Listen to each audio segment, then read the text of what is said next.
pursuant to the Utah Open Meetings Act, we noticed this meeting, given public notice of this meeting. This is convened under section 2-4-201 Utah Code.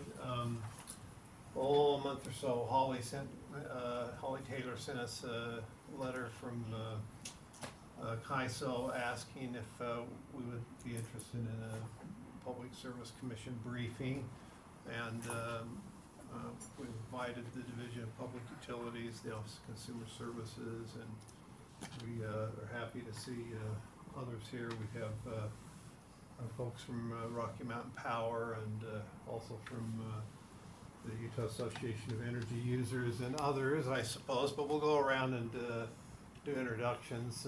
We have a number of people also on the Google Meets platform, and if they'd like to, we'll let them introduce themselves, but let's go around the table first and we'll go counterclockwise. It's my turn, huh? Yeah, well, first of all, I'm Jerry Fenn. I'm with the Utah Public Service Commission. Chris Parker from the Utah Division of Public Utilities. Matt Pernicoli with the division. Dave Clark with the commission. Jana Saba with Rocky Mountain Power. Max Backlund, Rocky Mountain Power. Holly Taylor, California ISO. Anna McKenna, California ISO. John Harvey with the commission. Phil Russell with the Utah Association of Energy Users. I'm Adam Heilbrunner with the Office of Energy Development here in Utah. Kelly O'Connor with the division. Allison Anderson with the Utah Office of Consumer Services. Yvonne Hogle with the Public Service Commission.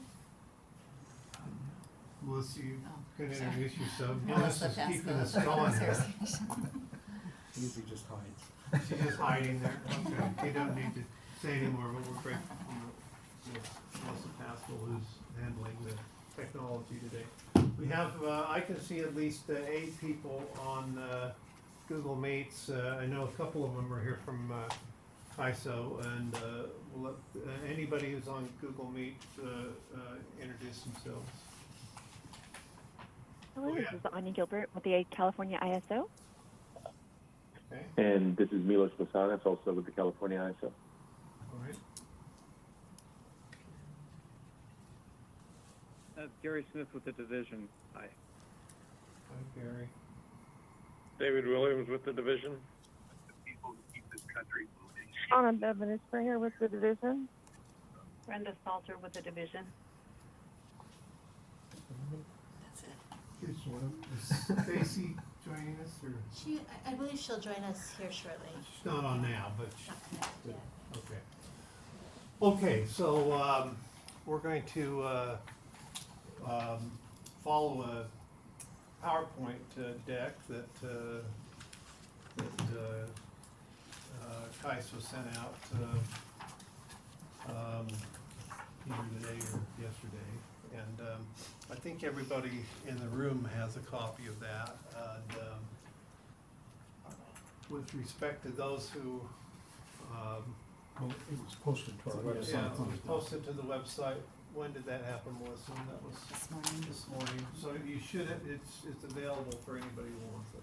Okay, so are we turning the time over to Anna or over To me, please. Holly? And I think Stacy might call in. She's having some trouble with the link, so we might see her in one Okay. form or another. But good afternoon, Chair Fenn, commissioners, commission staff, and others. Delighted to be with you here today. Thank you for allowing us the opportunity to provide you with this briefing. Let me interrupt and say Yes. thank you Aw. for coming out here, the two of you that Aw. traveled to Utah and others who are here, and we appreciate this very much. It's always good to get more information, so this will be very helpful. Oh, thank you. Well, we appreciate it and are enjoying your beautiful sunshine out here.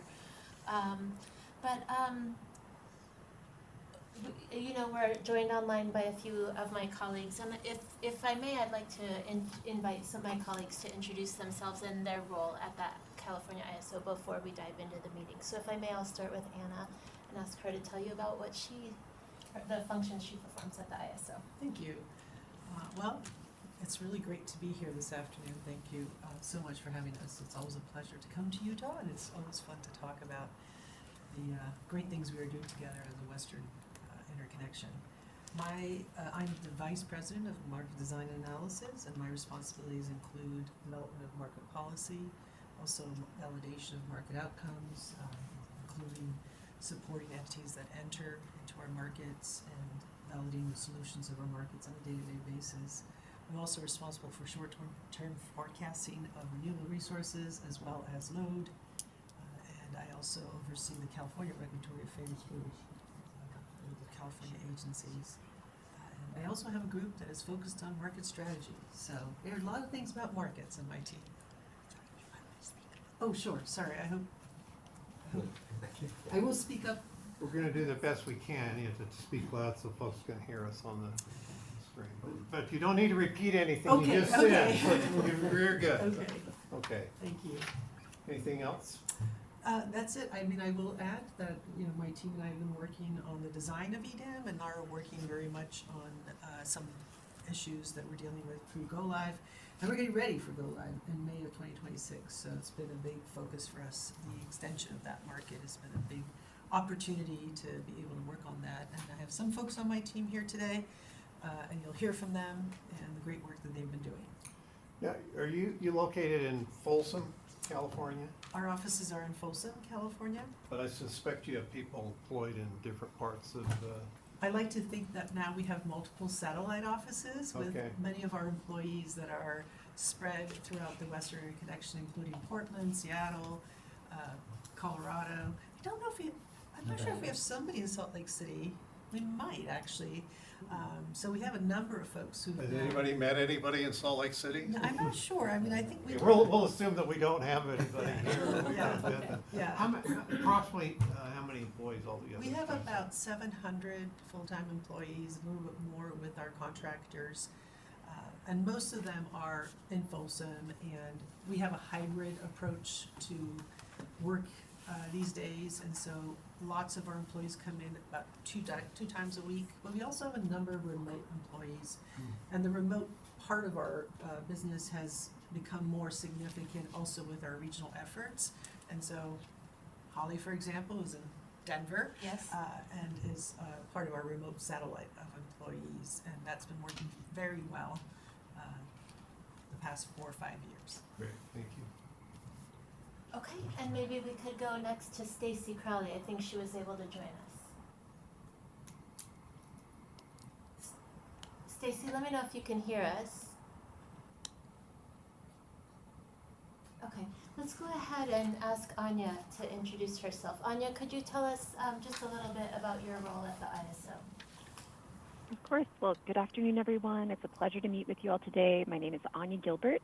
I work in Anna's group, and I'm a lead policy developer, which means when we make changes to our market rules, I work with stakeholders to co-develop solutions, and my main area of focus is on GHG, which I'll be talking about later. Thank you.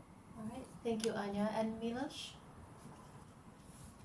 Yeah, good afternoon. I'm Milos Blasanac. I'm the Regional Market Sector Manager, also in our policy group, working with Anya and the NANA's organization. Focused primarily on, as the name implies, on regional initiatives, particularly working on the extended day-ahead market design, and now moving it forward towards implementation. Very nice to meet you, and looking forward to the discussion. Thank you. All right, thank you, Milos. And let me try Stacy one more time. Stacy, are you able to connect? She's having Okay, she can't hear. Okay. Well, Stacy Crowley is our Vice President of External Affairs, and I report to Stacy. So let's go ahead and get started. We are really looking forward to providing you today with some information on the California ISO, its core responsibilities, and also our Western energy markets and related efforts and initiatives on that front, and to answering any questions that you might have. So we'll go ahead, let me move us through over here. We'll go to slide 3. And just starting to provide a little bit of context around the California ISO. This call is now being notated. This call is now being transcribed. We hope that won't happen That's okay. again. I hope that's We can be flexible. Okay, so I'll just start with a little context around the ISO and provide you with a brief overview of our core responsibilities and functions, both inside of California and then across that broader Western footprint. So inside of California, the California ISO performs balancing area functions, so we're working to reliably balance and operate the high voltage grid that serves most of the state of California and a little bit of Nevada. And also operate wholesale electricity markets within that footprint. And currently that includes both real-time and day-ahead markets. And then outside of California, we're operating the real-time Western Energy Imbalance market, the WEIM, to support economic dispatch of energy close to the time that that energy is being consumed. And then beyond that, we also serve as reliability coordinator through RC West, supporting reliability situational awareness across that broader Western regional footprint.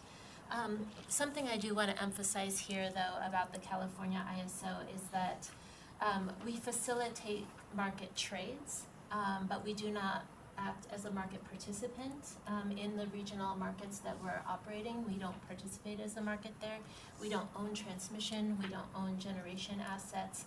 We don't serve load, and we don't take a financial position in the markets. Our role is really to operate the grid and the markets in a neutral, really independent, and a really transparent manner. So just a little bit on what the ISO does and what the ISO doesn't do. Holly, I should know this, but Yeah.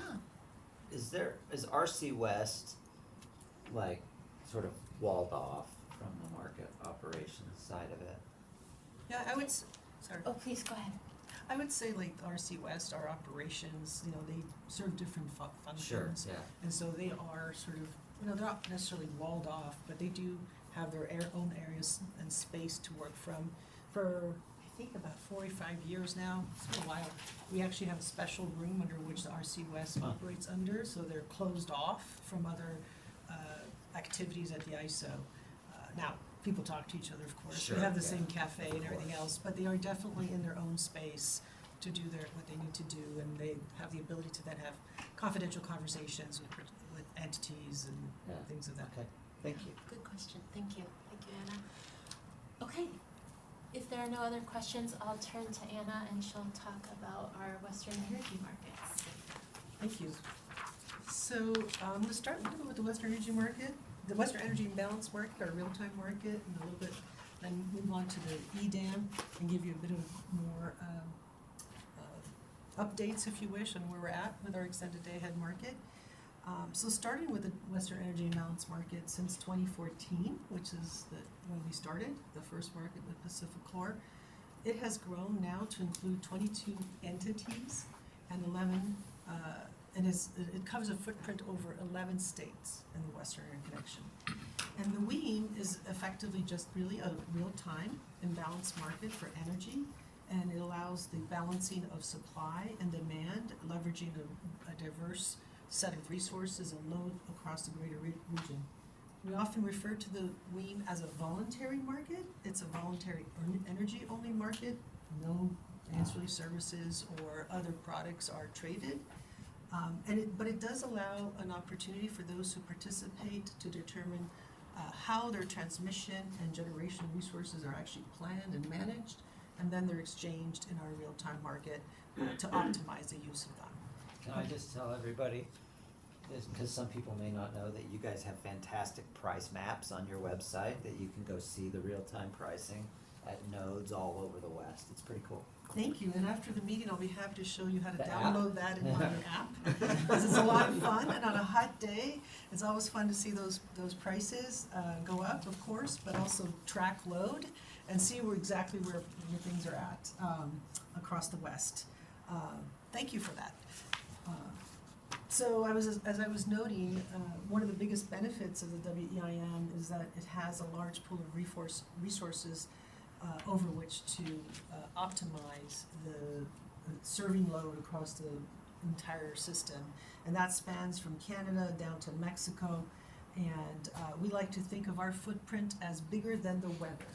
And what that does is that it allows for events, say in the north, it might be cold, it may not be so cold in the south, and we can then diversify the resources across that footprint, which, as you know, the weather moves quite a bit in the western parts, but sometimes you'll see those swaths of cold activity going on, allowing for the footprint and the market to then optimize resources, recognizing that things are not always tight on one end, and you can also, detect those conditions quite quickly because you have a real-time market every 15 and 5 minutes being able to optimize where the load is, where the weather is, where the resources are, where the transmission constraints are, and giving you some of the benefits that I'll be talking about shortly.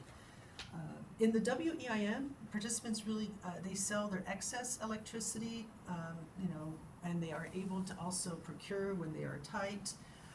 And that's really what is the core benefit and drives economic benefits, is that ability to provide those exchanges, not let excess power be unused, and make sure you can access cheaper resources when you really need it, the cheapest on the system. We have also seen that the WEIM provides tremendous reliability benefits on the system. It allows for that real-time awareness for participants in the system to be able to also exchange information and not have to rely on clunky old ways of doing BAA to BAA, but picking up the phone. The market does it for you. You have things like the app that was just noted and the website that gives you that visibility, but also the tools that our participants build in order to participate in the WEIM gives them that operational and reliability benefit as well. We often refer to as the WEIM as a market that doesn't force people to join an RTO or be fully in the markets, because they get to decide how they plan their system. They get to decide which resources they procure. The states that are part of the WEIM have full mandate to determine how their utilities remain resource adequate or not. We do not mandate a particular resource adequacy program to be in the WEIM, but we do ensure that entities that come into the market are sufficiently resourced each hour to have enough resources online to meet their load and uncertainty. And by uncertainty, what I mean is uncertainty both in load and generation. These days, we run the grid with lots of renewable resources on the grid. The weather could change. Things can be different from 15 minutes to 50 minutes, and the WEIM allows that utilities and entities that participate to ensure they have enough resources to meet both their load and uncertainty. We test that on an hour-and-hour basis so that once we get into the market intra-hour, within the hour, then we can optimize the resources across the greater system. So that's one of the benefits of being at WEIM, is that you know that you're going to have a reliable solution coming out of that market. If you don't have such a thing as a resource efficiency evaluation, testing whether people have enough resources on the system, you might get into a situation where the market's trying to clear, but it doesn't have enough resources to come out with a feasible solution and an economic solution. And over time, participants will get frustrated with that, of course, and they'll not reap the benefits of the investments they have made on their own systems. If they're leaning on each other too much, that starts creating friction. So Western Energy Imbalance Market found a way to ensure that although people can plan by themselves, they can build their transmission by themselves, they can do their resource planning by themselves. When they come together in the real-time market, they have to have enough resources to go online, and then they get to benefit. A little bit like the parties where everybody brings a little bit of something and you get to share. Note, if somebody always doesn't bring, I like to use the beer analogy. If somebody doesn't bring that beer to the party, sooner or later there's not going to be enough beer for everybody in the market. So this has been really one of the pinnacles of the success of the WEIM, is having been able to ensure that everybody enters that market in a reliable manner. Do you forecast at like a P50 or P90? I can't remember what you guys. So we do our forecasting for the resource efficiency evaluations at 95 percentile of the uncertainty. It's actually, maybe don't quote me exactly. It might be 95 or 98. Actually, it's yeah, high. Yeah. So we ensure that there's enough, certainty. Well, not certainty because it's uncertainty, but we have enough confidence, I should say, around what we're trying to target for those hours to come. But it's pretty high. So that basically means is that, if we have different scenarios we look at to what might go out on the system, what resources might go out, how the weather might change, and we ensure that we look at different scenarios that give you that load curve. It's kind of like expectation for that next hour, but it gives you confidence in that load curve based on the uncertainty that might arise. And that's both between supply and load. So the resource efficiency evaluation, if people fail the resource efficiency evaluation, which is part of the design, they will be subject to consequences. And the consequences that you are, if you fail it, is that you are held to the last transfer. So hour before the market runs, all the entities are coming into the market together. If an entity does not have enough supply to meet its load and uncertainty, it will probably not meet a series of tests that we run to see whether they're sufficiently supplied, including whether they have enough flexibility on the system. And if they fail this resource efficiency evaluation, then they're held to the last transfer. What does it mean? They're not held out of the market. It just means they can't transfer with each other more than what they were able to transfer before.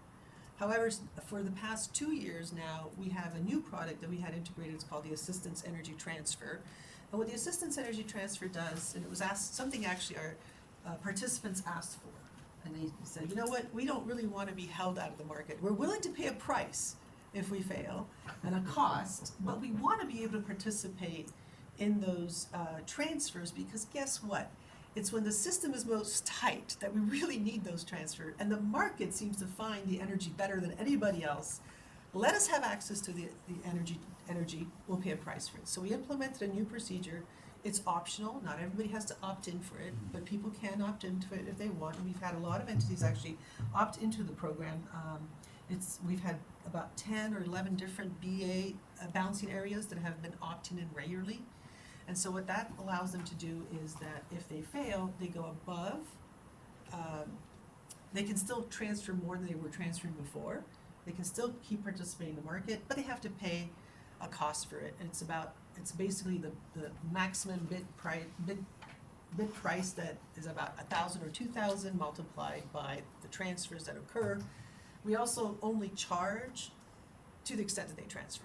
So it's not punitive. But if they do transfer above where they were before, then they're charged the penalty. So this has been very beneficial for entities during those tight conditions and been very much in use. What are the intervals at which they opt in or out?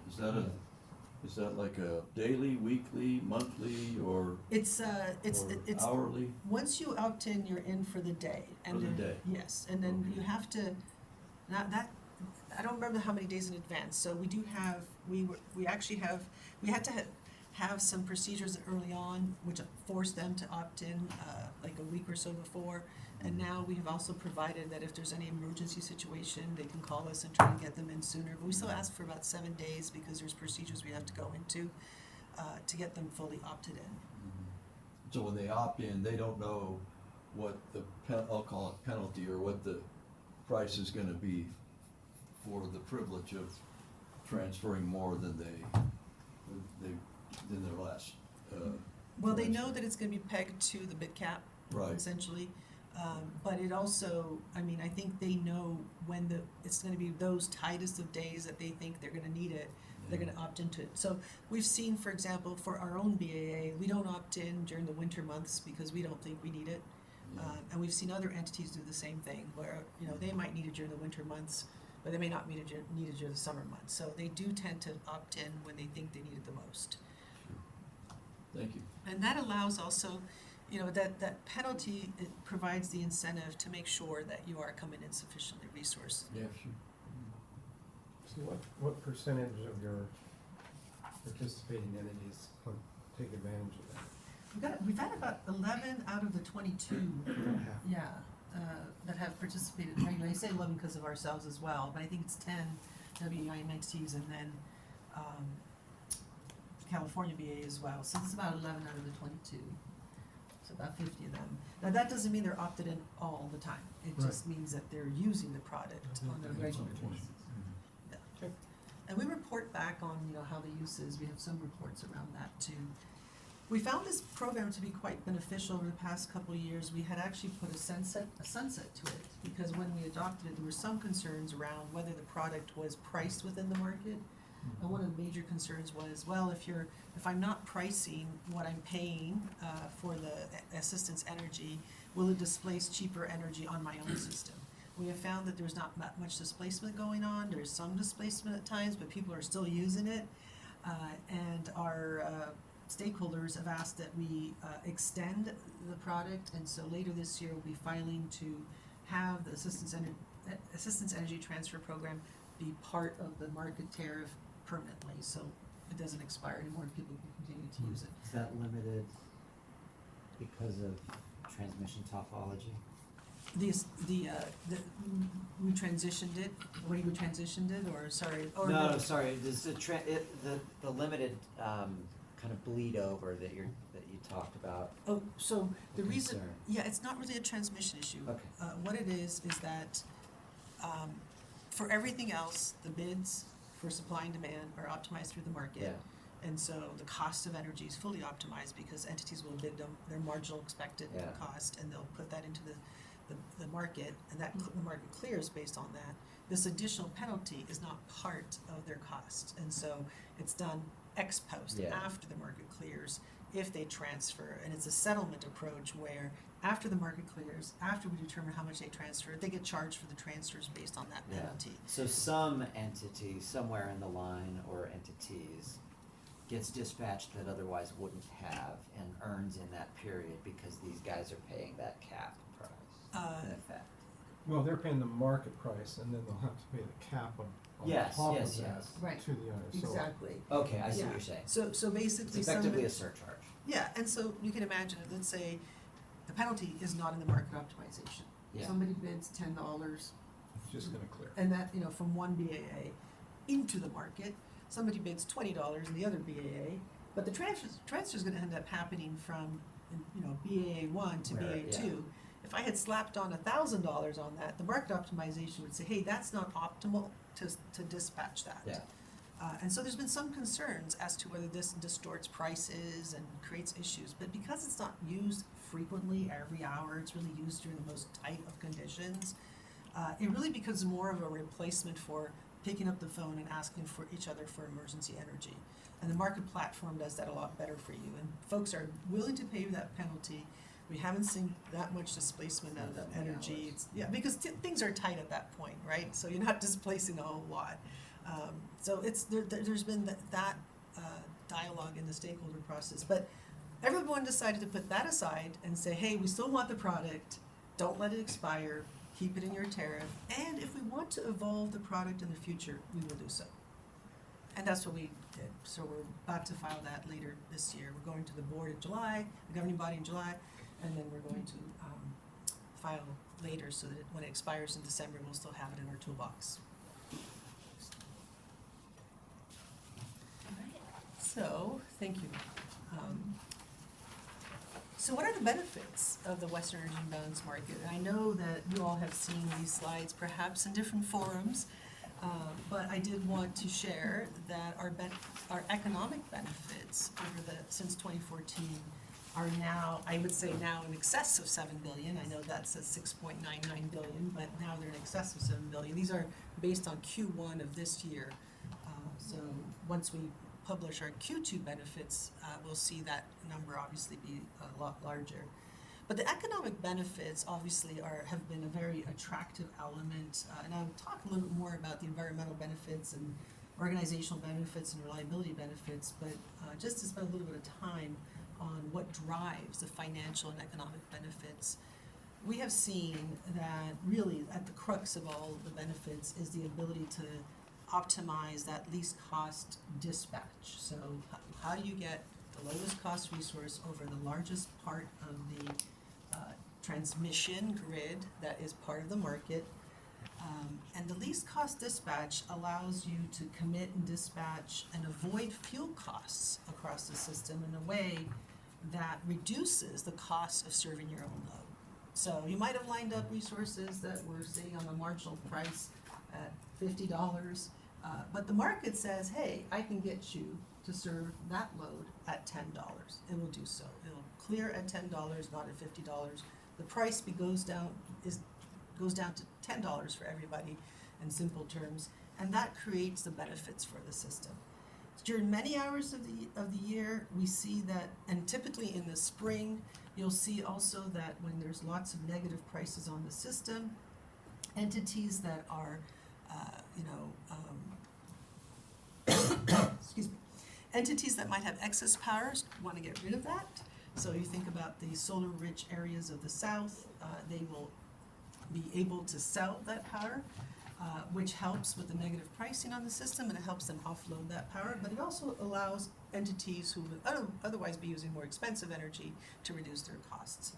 And that, of course, translates direct economic benefits to the production costs, which to us mean direct savings for retail costs as they trickle down on the system. So that's really the crux of the reason why you see the benefits accruing over this period of time. And just a quick question on that. That description to me sounds more like an EDAM market where you're clearing the whole market. Is the energy imbalance market? I thought it was just kind of at the margins. It is just in addition, so, thank you for that question. So basically, when the entity comes into the imbalance market in that hour, they plan their system ahead of time, and they're going to also submit what we refer to as a base schedule, which reflects, stuff that's not really optimized as incremental energy to be optimized in the market. However, these benefits reflect that with that incremental market, how much the production costs go down. So yes, it is limited to that. Now, when you get to the extended day-ahead market, that then allows you to optimize the whole system, Over the whole portfolio. their whole entire portfolio in the market, and that allows you then to that's why extended day-ahead market is we think of that as going to provide benefits in excess of the benefits we see out of the WEIM. So in addition to these benefits, we expect to have more. Well, So we you- probably see these fall a bit because Yes. they don't need them. You'll see But a other- switch, that's right. You'll see that some of the benefits, some of the economic advantages will be then, you'll see those Capture accruing those today. in the day. Yes. And Pacific Corp had Brattle do a study that showed that and accounted for that shift. Right, right. But it wouldn't be that benefits would go lower because now they're No, optimizing all their yeah. system. You would expect that then the least cost dispatch will give you the, ability to then swap around those resources around the system to get a better solution in the day ahead.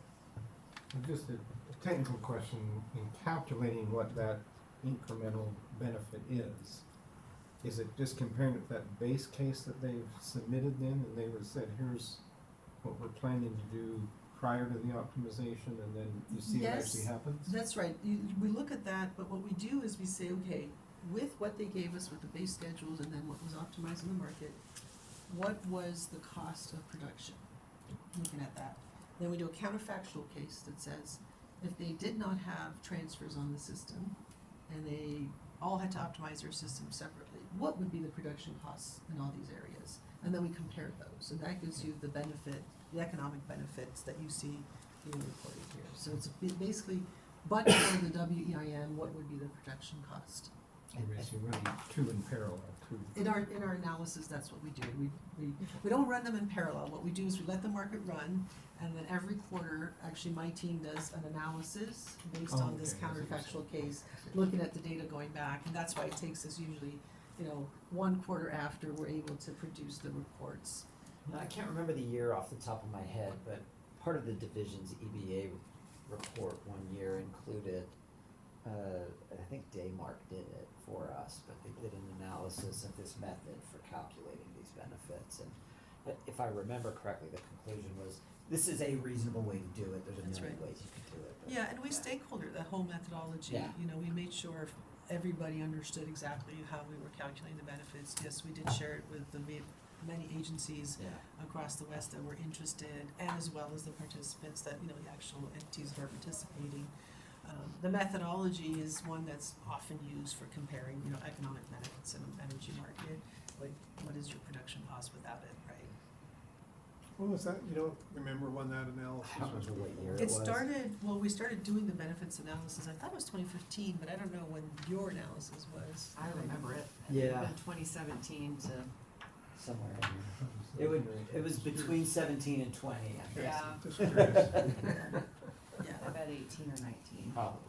It's on the website somewhere. Somewhere on your So we website. actually, we provide all the information on the website, so. Sure we I can could find it. I could find it for Yeah, well, and I mean, you know, we tend to show just these charts, but if you go on the website,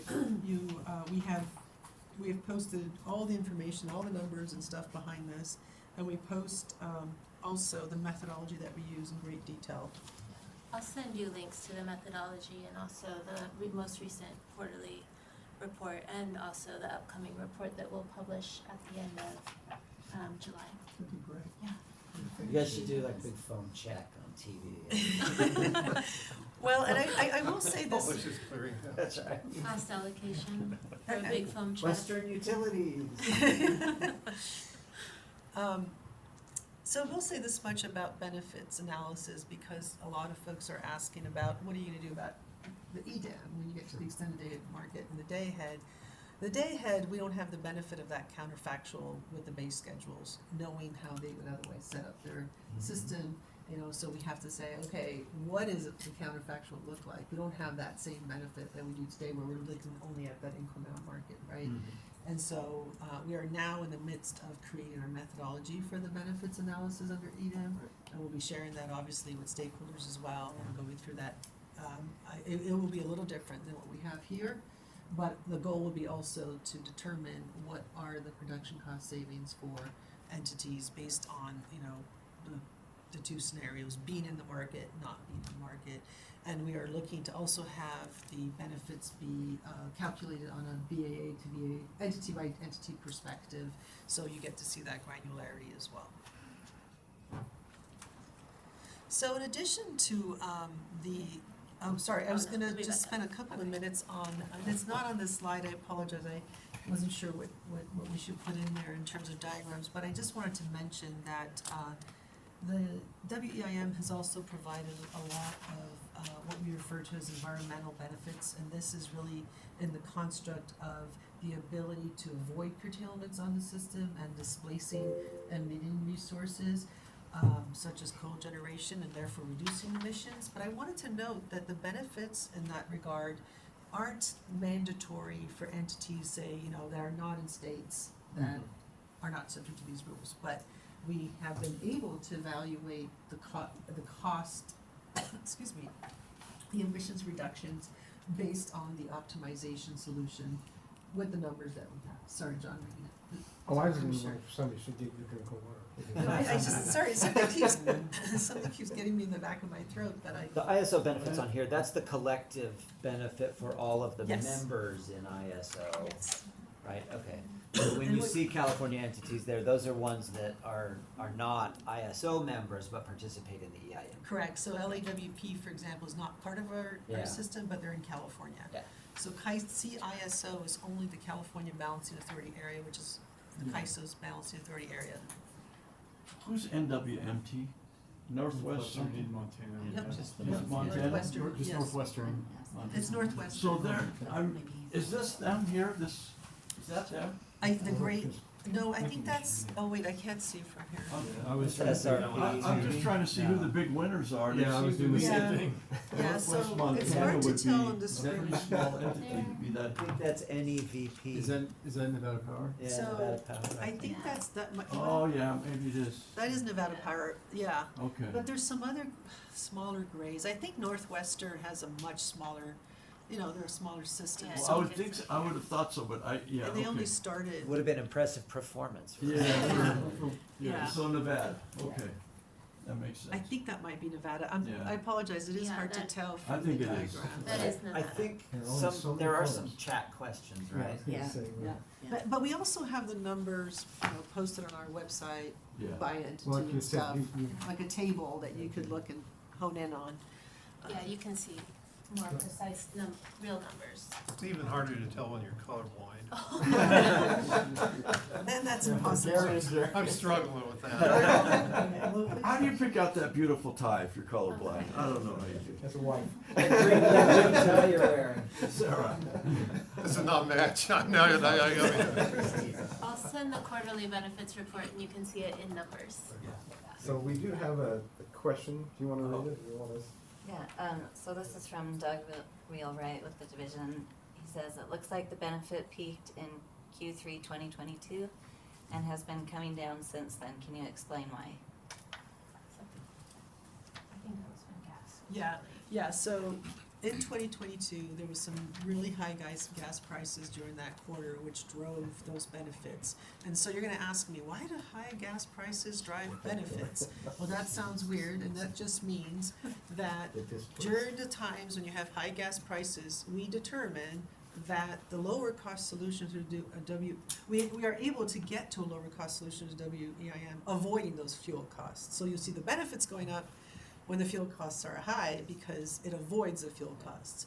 The other sort of peaky points is that we had, there's some times where you'll have like Q1 2024, the infamous MLK Day, there were some high costs on the system. The WEIM was able to avoid use of more expensive resources in some areas, and so that gives you a higher benefit solution overall. So that's why, and now why it's gone down over time is really because those were exceptional times, and so, and hopefully we don't have to repeat the high gas price days, but that's kind of the trend you see there. I know Dave Williams had his hand up. Did he still want to ask something? I think it mainly got answered. You pointed out that Nevada Power had a jump in benefits at one point, and I think also maybe Northern California in Q3 of 2021. Are those usually caused by weather or maybe something being added to the system or something else? The peaky points, like Q3 of 2021, I think that was another high gas time pricing. We experienced a lot of high gas prices. I was talking about more of like the benefit for Northern California and the TAN there jumped a lot from quarter 2 of 2021 to quarter 3 of 2021. So what causes that big jump within one, I guess that's the balancing area? Entity specific. Yeah. Could be some of this. So entities accrue benefits in two ways, right? The avoided costs, the avoided fuel costs so that they can get out of it, but also if they're selling.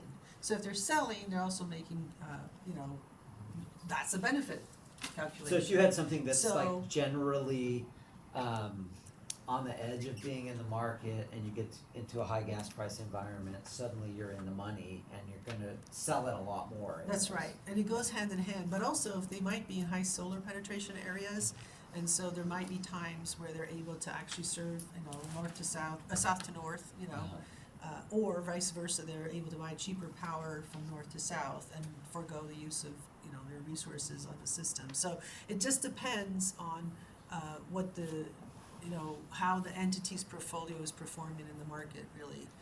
And again, it's very weather dependent, because we have a lot of resources on the system that are weather dependent, so that could be moving around as well over time. And could it be that? Okay, thanks. Oh, sorry, David. Go ahead. I just said thanks. Oh, okay.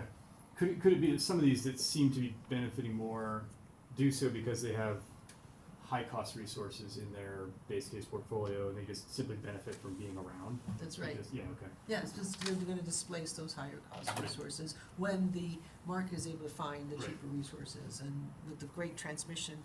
The other thing is that people say, well, benefits increase quite a bit over time, and we'll talk a little bit more about this in the next slide. But one of the reasons why we can go to the next slide actually.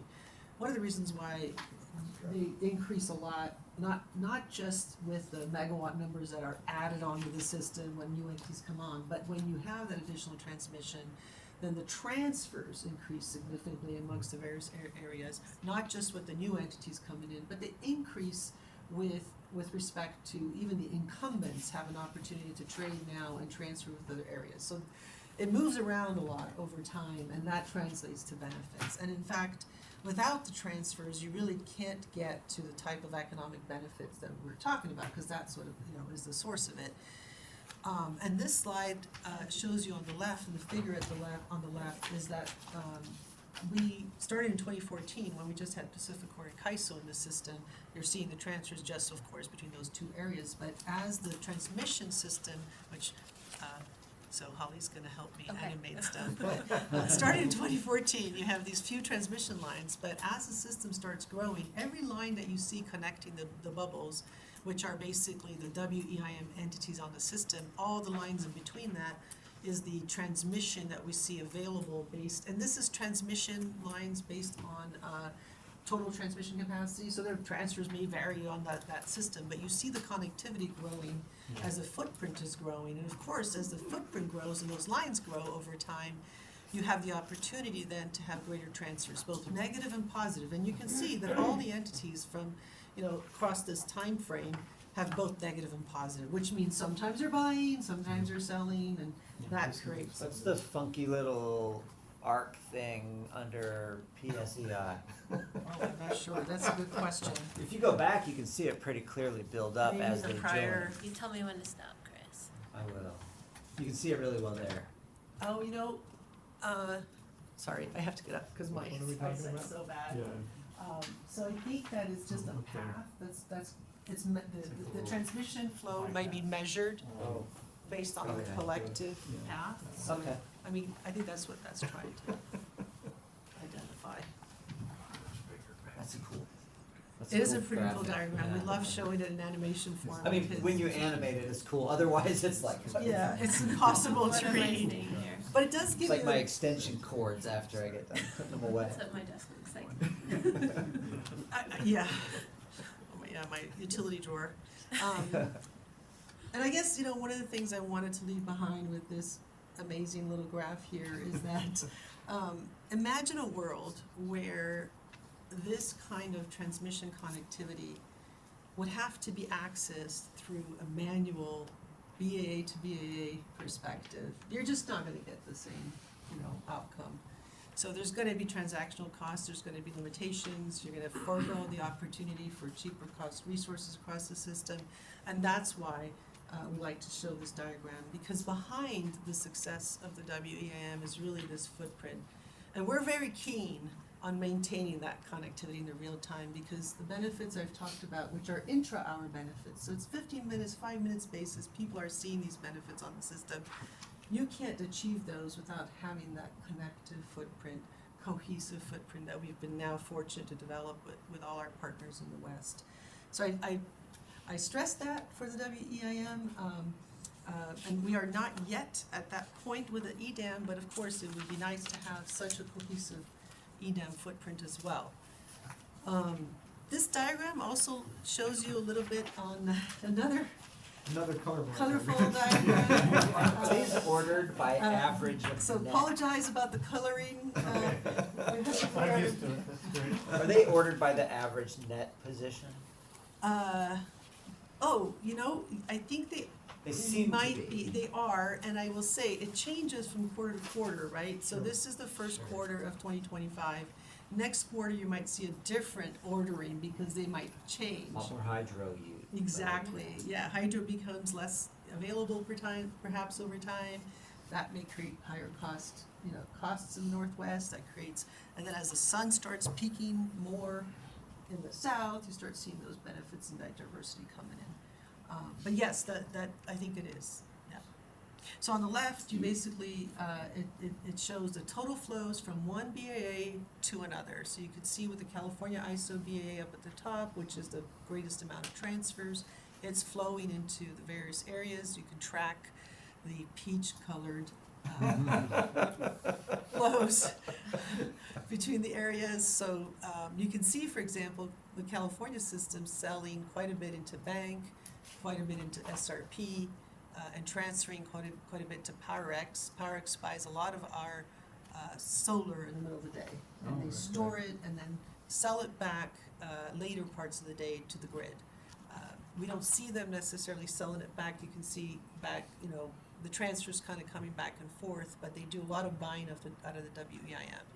And then you also see Nevada, high solar penetration in Nevada, a lot of exchanges between Nevada and CAISO, and a lot of connectivity, close connectivity with them, and Arizona. And then you also have, I'm trying to get Pack Pack East East. to Arizona is interesting. Yes, Yeah, that's isn't what it? I was just So noticing Pack too, and East- to Arizona. I'm Yeah. guessing Maybe it's the other way around relatively in the soft winter. load against the Well, generation in exactly, you Wyoming, have the headed to solar the deep in warm. Arizona. Yeah. You know, the more diversified resources in north, that's a really interesting one, because what is that leveraging on that connectivity? They don't necessarily have rights from one, Yeah, from exactly. one point all the way to Yeah. Arizona, Yeah. but because you have that transmission in the market, Going through the it allows, spaghetti. exactly. Yeah. Yeah, and you see this kind of stuff happening obviously, this is, again, the first quarter, so you're seeing a lot more from the north going towards the south. That might switch with Arizona going the other, Yeah. the transfer the other way. You know what I would love to see? I would love to see this for all four quarters, particularly PAC East and PAC West, to see how they We have it. compare over the four quarters, and Yeah. then how that relates to benefits. Do you have benefits PAC East and PAC West? Yes, Do you we have have, that well, we divided? have, yes, we have them by It's BAA, separated. so we can see. Yeah. Yeah, they're both Yeah. there, see Yeah, the PAC East is X-ray and the that's PAC. PAC West. Yeah, no, I see, They're not but going the other way. Maybe seeing it for all 4 quarters in Well, 2024. and see yeah, the I'd like to see dollars. if it's Oh, I always see what that you're way, saying. Yeah, sure. or not.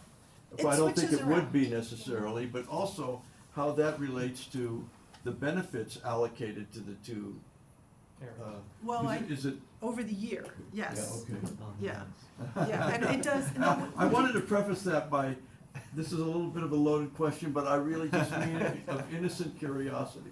well, no, Yeah, we I do really do. have them for each quarter. I'll send Right. that to you. Yeah, okay. We don't have them obviously on this Awesome. slide, but we do have them for each quarter. We're not done yet with 2025, obviously. We're about to do our Q2 2025 will come out, in a Maybe just the historical data for Yeah, 2024 would 2024 be helpful. Yeah, we have it, Send that. we have it, we can get you guys that, for sure.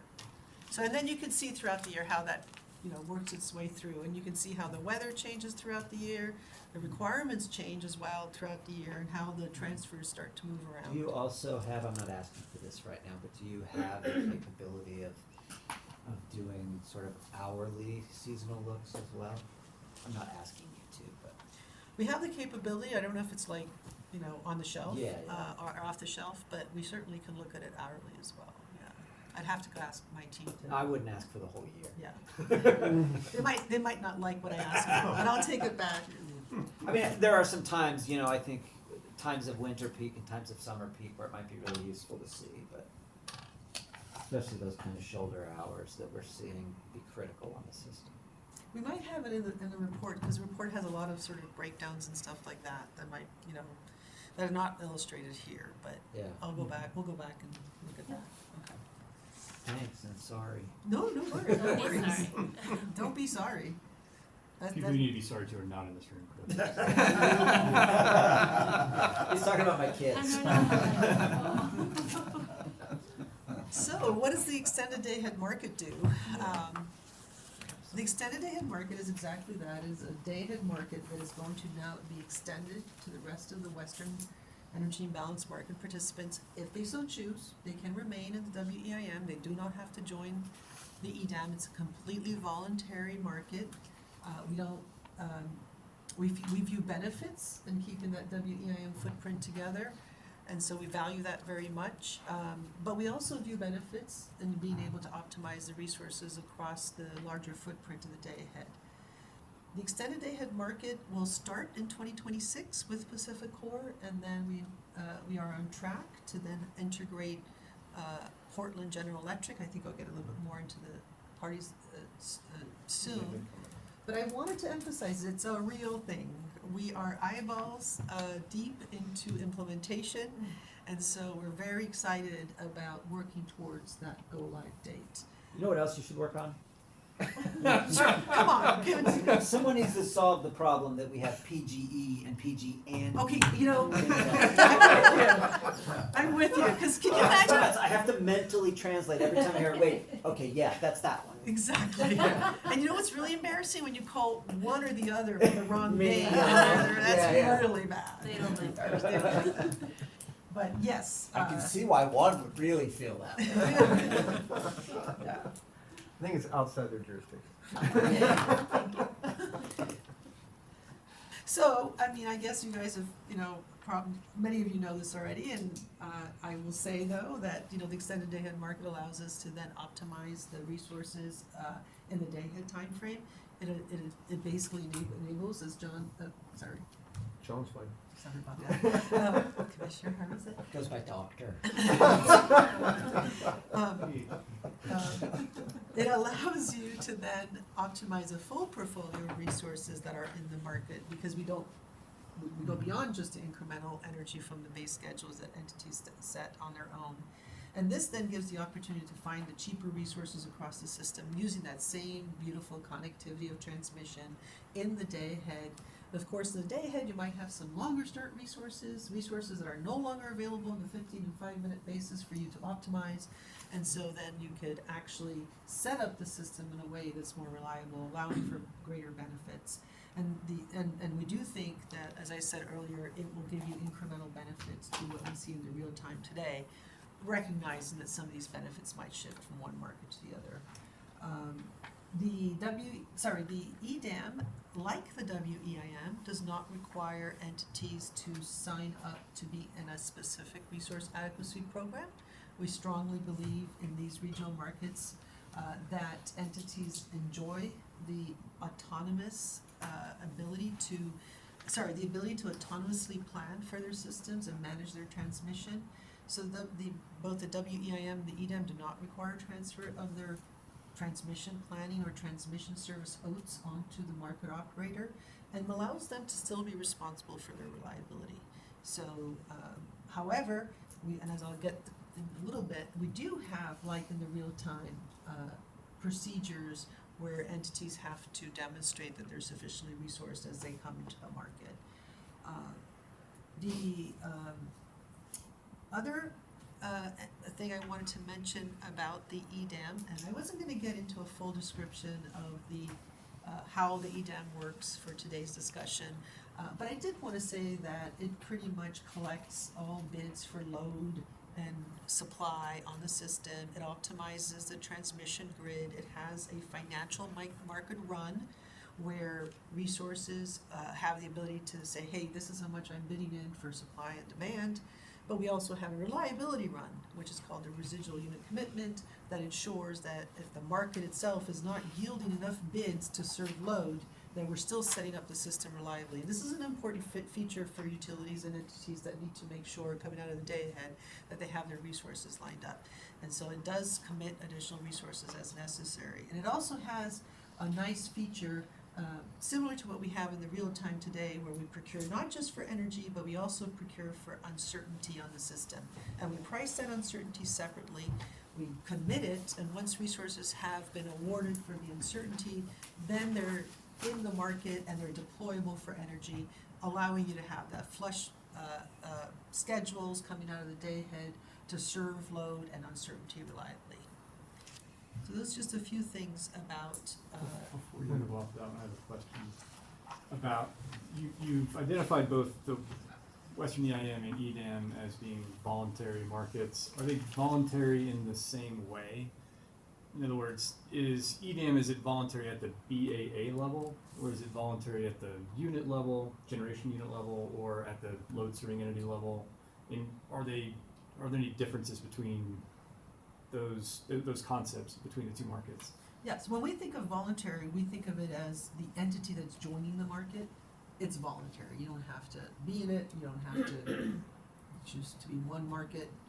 You don't have to be in the EDAM. Right. So getting into the EDAM is voluntary. So the transmission service provider, the balancing area, will make a decision to enter the market voluntarily. And once they are in the market, they have full control as to how they manage their transmission service on that system to be in and out of the market. So there may be circumstances, because of the obligations they have under their tariff, that they may not include some of that transmission as part of the optimization, but that's really on their business and their footprint. So there's the ability for entities to also, who are doing business on their system, to bid into the market or not bid into the market and participate. They can also take their transmission rights and contribute them to the market. If they choose not to, they want to self-schedule their stuff on the system, they can do so. So they don't actually have to be subject, say, to the whole workings of the market. But the voluntary nature of it is really because of the EDAM entities make the decision to be in the market or not. Right, in how the EDAM entity, is it a BAA? Is that Okay, are those two terms sort of synonymous or not quite? Um, Not quite. Typically, yes, they are synonymous. In the EDAM, it's gonna be a lot more synonymous, I will say that much. In the WEIM, we have some entities that are not, like, for example, Pyrex is not a BAA that's Right. participating. They have one interchange with which they participate in the market at one location, and they import-export based on that one location. But the balancing authority area behind them is not participating in the market. That's different than other entities that are participating in WEIM. Once you get to the EDAM, it's usually the system, is participating in the market. Right, and the balancing area authority will decide through its tariff filing with FERC, whether it's going to make the individual participants within the balancing area authority, the load serving entities, whomever, whether they're gonna require them to participate or gonna let them not, or something along those lines, right? Right, and That's how- not really a CAISO issue, that's your EDAM entity issue. Is there a When they- mechanism when for they them? approach FERC. Right. Is there a mechanism for them to compel another entity to participate within the BAA, or is it just a question of how you allocate, some of the congestion rates? Yeah, and so things that's like one of the not benefits, one of the features of the EDAM and WEIM is that the entity that chooses to participate has full discretion to take care of how they settle, how they deal with their customers, how they sell their Mhm. transmission, how they manage their transmission. We don't really interfere with that. However, we facilitate any flexibility they might need Right. to make sure that it works well. And so, since you've mentioned it, there is this controversy right now going on with, some entities who are, for example, on Pacific Course. You said system. Power X a I minute didn't ago, say you it. might as well. For the record, but there is a controversy as to whether they can quote-unquote carve out their capacity and move it on to another market and not participate in the market. And of course, there may be circumstances over which a transmission service provider might facilitate such a transaction. Yeah.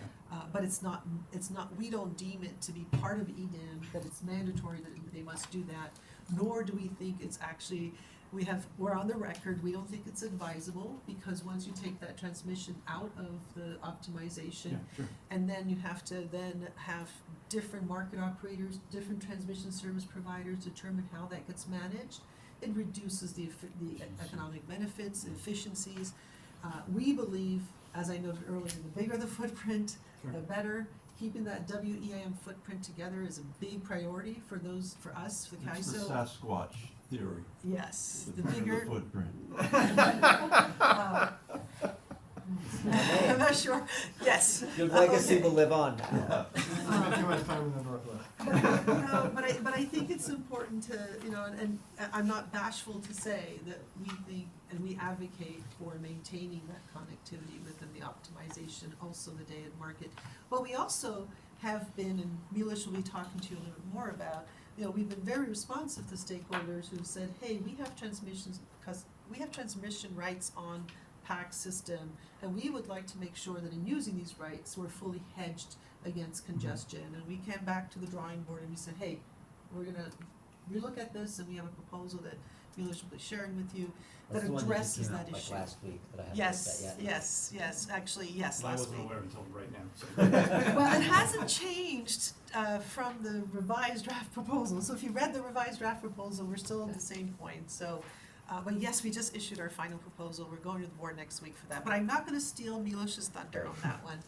But it's just to say that we do continue to look for ways to ensure that the autonomous control over the transmission service provider system is maintained within the EDAM. However, we also, as a market operator, have expertise and understanding of how these things work and try to facilitate as much as we can. So a similar type of question, but at the generation level instead of the transmission. Can a entity who's participating in the EDAM decide on a daily basis whether or not a given unit is in or out of the market, or how does that work? Yeah, they don't, from a resource efficiency evaluation perspective, you have to make sure you have enough resources to meet your load. But you can decide which ones you put in. If there's units you don't wanna run, you don't have to put those in. Well,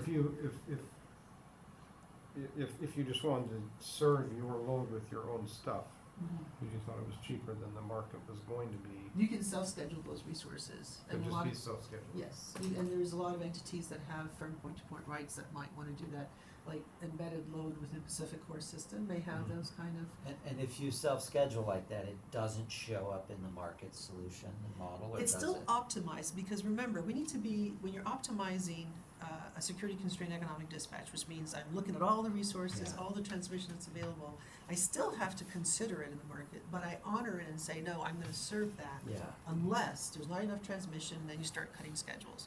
But the market's going to try to serve that above an economically Yeah. bid-in resource that has a strike price at which they're willing to participate and gives you more flexibility.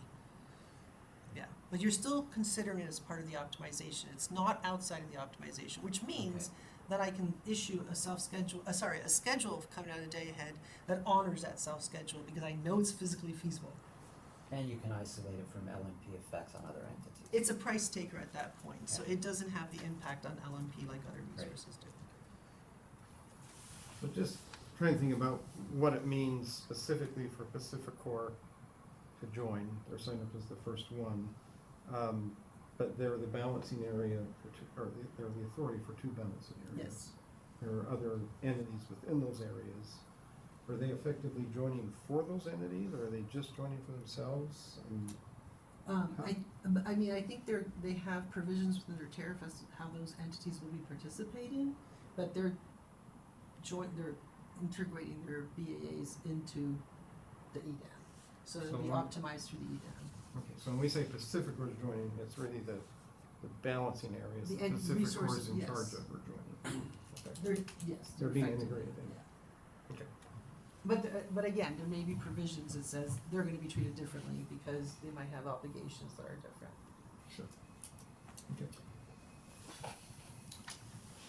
Which is, I assume, why there are FERC comments about the Pacific Corp tariff and not the broader EDAM. I mean, there are, we're on the EDAM one too, but you don't have to speak to that, but I think that's part of the issue, right, is that you've got the intersection of, this is the drawbacks of not having an RTO across the West, is you have these different programs that have to find an interface with one another. Yeah, and I mean, I think, what we've accomplished at WEIM is very different than the RTOs, Yeah. right? And also what we're about to accomplish with EDAM, right? It's very different. So you don't have the three-legged stool of, reliability, transmission, and energy markets being optimized together. And so, the transmission service that Pacific Core will be providing under its tariff will not change, except that it might have some additional requirements in terms of making sure it meets its old obligations and how it integrates into the EDAM, which is what the tariff has in place is about. But it's a little different than the RTO when you combine all those three elements into Yeah. one.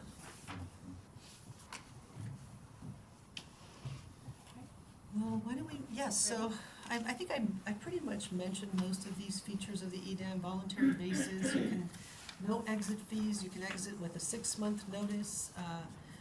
One of the really important benefits of remaining in the EDAM is that you're able to leverage all the investments you've made as an entity into the WEIM. And so all the additional tools that you'll need to participate in the EDAM are built off the WEIM platform, so that you're not starting from scratch. You've got all your investments already in the WEIM, then you're just adding on to those requirements. Of Do you course, have a rough idea how the Cool.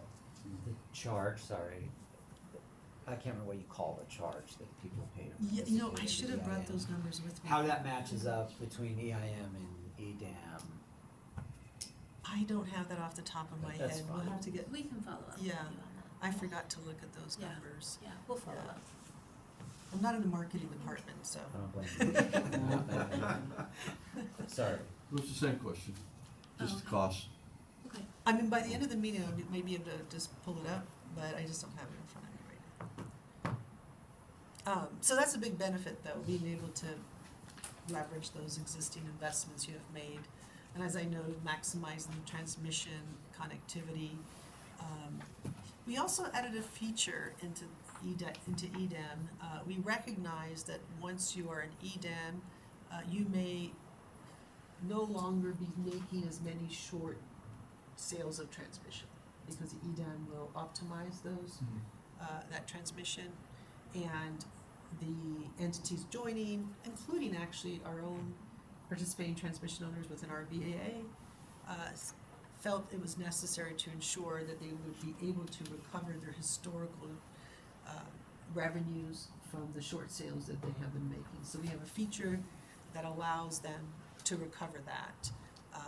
And this was a necessary element, given that we're not joining our transmission, and so we don't have the ability to, dictate how short sales are made across the system. And of course, we did not want to erode the benefits of the transmission investment entities have made. I noted earlier, we have the daily resource efficiency evaluation, and I'll get into that a little more, I think, on the next slide, so I won't spend too much time.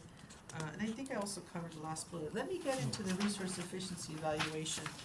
So this funnel, I love this diagram too, is what we refer to as our universal adapter of resource adequacy programs. We do not require entities, even when they join EDAM, even when they join the day-ahead market, they need not be in a single resource adequacy program, a common resource adequacy program with common targets for the entire market. However, so in other words, they don't have to be in, say, RAP, but they can be in RAP if they want to. For California, we have a diversity of RA programs within our own footprint. I know people often don't realize that, but even within our BAA, we manage the resource adequacy programs of multiple local regulatory authorities, the largest of which, of course, is the California Public Utility Commission. But we don't have one single program we have to manage. So we're kind of used to this kind of stuff. And of course, any other RA programs that might be out there. But what we did see as necessary, and stakeholders in our design process also felt was really necessary, is that in the day ahead, much like the real time, we are able to ensure that entities come to the market with sufficient resources to meet their load. And I will say, this is a very important pinnacle in energy markets, because we've had experiences in the past where those things were not part of the energy market design. I'm not going to mention which one. But if you don't have forward procurement practices where entities are procuring to meet their load requirements, it will erode the benefits of the spot market in the day-ahead and real-time time frame. And so, and some folks believe that capacity markets are a good way to send those signals. We don't have capacity markets in the West, but we do believe forward procurement is necessary and reliable, and therefore we wanted to incentivize that as part of the market design. And that's what this universal adapter of resource efficiency programs does. We don't have a must-offer requirement for entities outside of the California BAA. We have one within our own BAA, because that's how we manage our resource adequacy requirements, but we do require them to meet the resource efficiency evaluation for every hour of the day, and we're going to evaluate the 24-hour time frame for the next day. So for the next day's forecasted load and also forecasting uncertainty, we will make sure that we have sufficient. If they fail, of course, there are consequences if you fail the resource efficiency evaluation. The consequences are tiered. There might be small failures, or not as significant, but we have a tiered approach to imposing the consequences. And it's important to note that if you fail the resource efficiency evaluation, you have an opportunity to cure. So a lot of times people don't have the resources in their portfolio. They might be relying on other, imports, exports. If you're able to tag the stuff that you said you were gonna, that you can get to meet that resource efficiency evaluation by later in the day, you're still in it. You're still in the pool. If you don't fail or you cure by the end of the day, then you go into the real time as a pool to then be evaluated in the WEIM as a pool. So PAC and California, if everybody passes as of spring of 2026, when PAC and California then are participating in the WEIM, we are pooled together because we have optimized our resources in the day ahead. We have firm commitments behind those schedules, so we feel reliable about that, so we can go into the real time, not having to be tested on our own anymore, which of course provides benefits for those participating in the EDAM. If you don't cure, you're no longer in the pool. So if you don't bring enough beer, you don't make it, you're not in the party. However, you still can be in a WEIM, and then you're still being tested on your own, you're still participating in the WEIM, but you don't have the benefit of being optimized, the lower cost dispatch the day ahead, the firmer schedules of the day ahead, knowing that you're gonna be going in real time with some certainty. I'm not totally clear on when the evaluation occurs of whether, are we talking about the actual day of operation? Yes. Or during the day ahead when Oh, the day ahead, the day when ahead. When the commitments are all being communicated? It's the day ahead, so Okay. in the morning, bids will be coming at a certain time. Yeah, And once the bids are established, we Yeah. do the resource efficiency evaluation, and that's before you clear the market. And the evaluation is based really on the stacking of the bids and the resources, the load requirements, et cetera. Then the market optimizes those bids separately. So it's Okay. just a test that you do at the beginning of the day. okay, and the For the second next step hour, is for the when next day, the second step is when the clearing happens. right, which we call the you integrated described. forward market, the Okay. IFM, and Yeah. that's the financial market. Okay. And And then so are the are the penalties a function of that,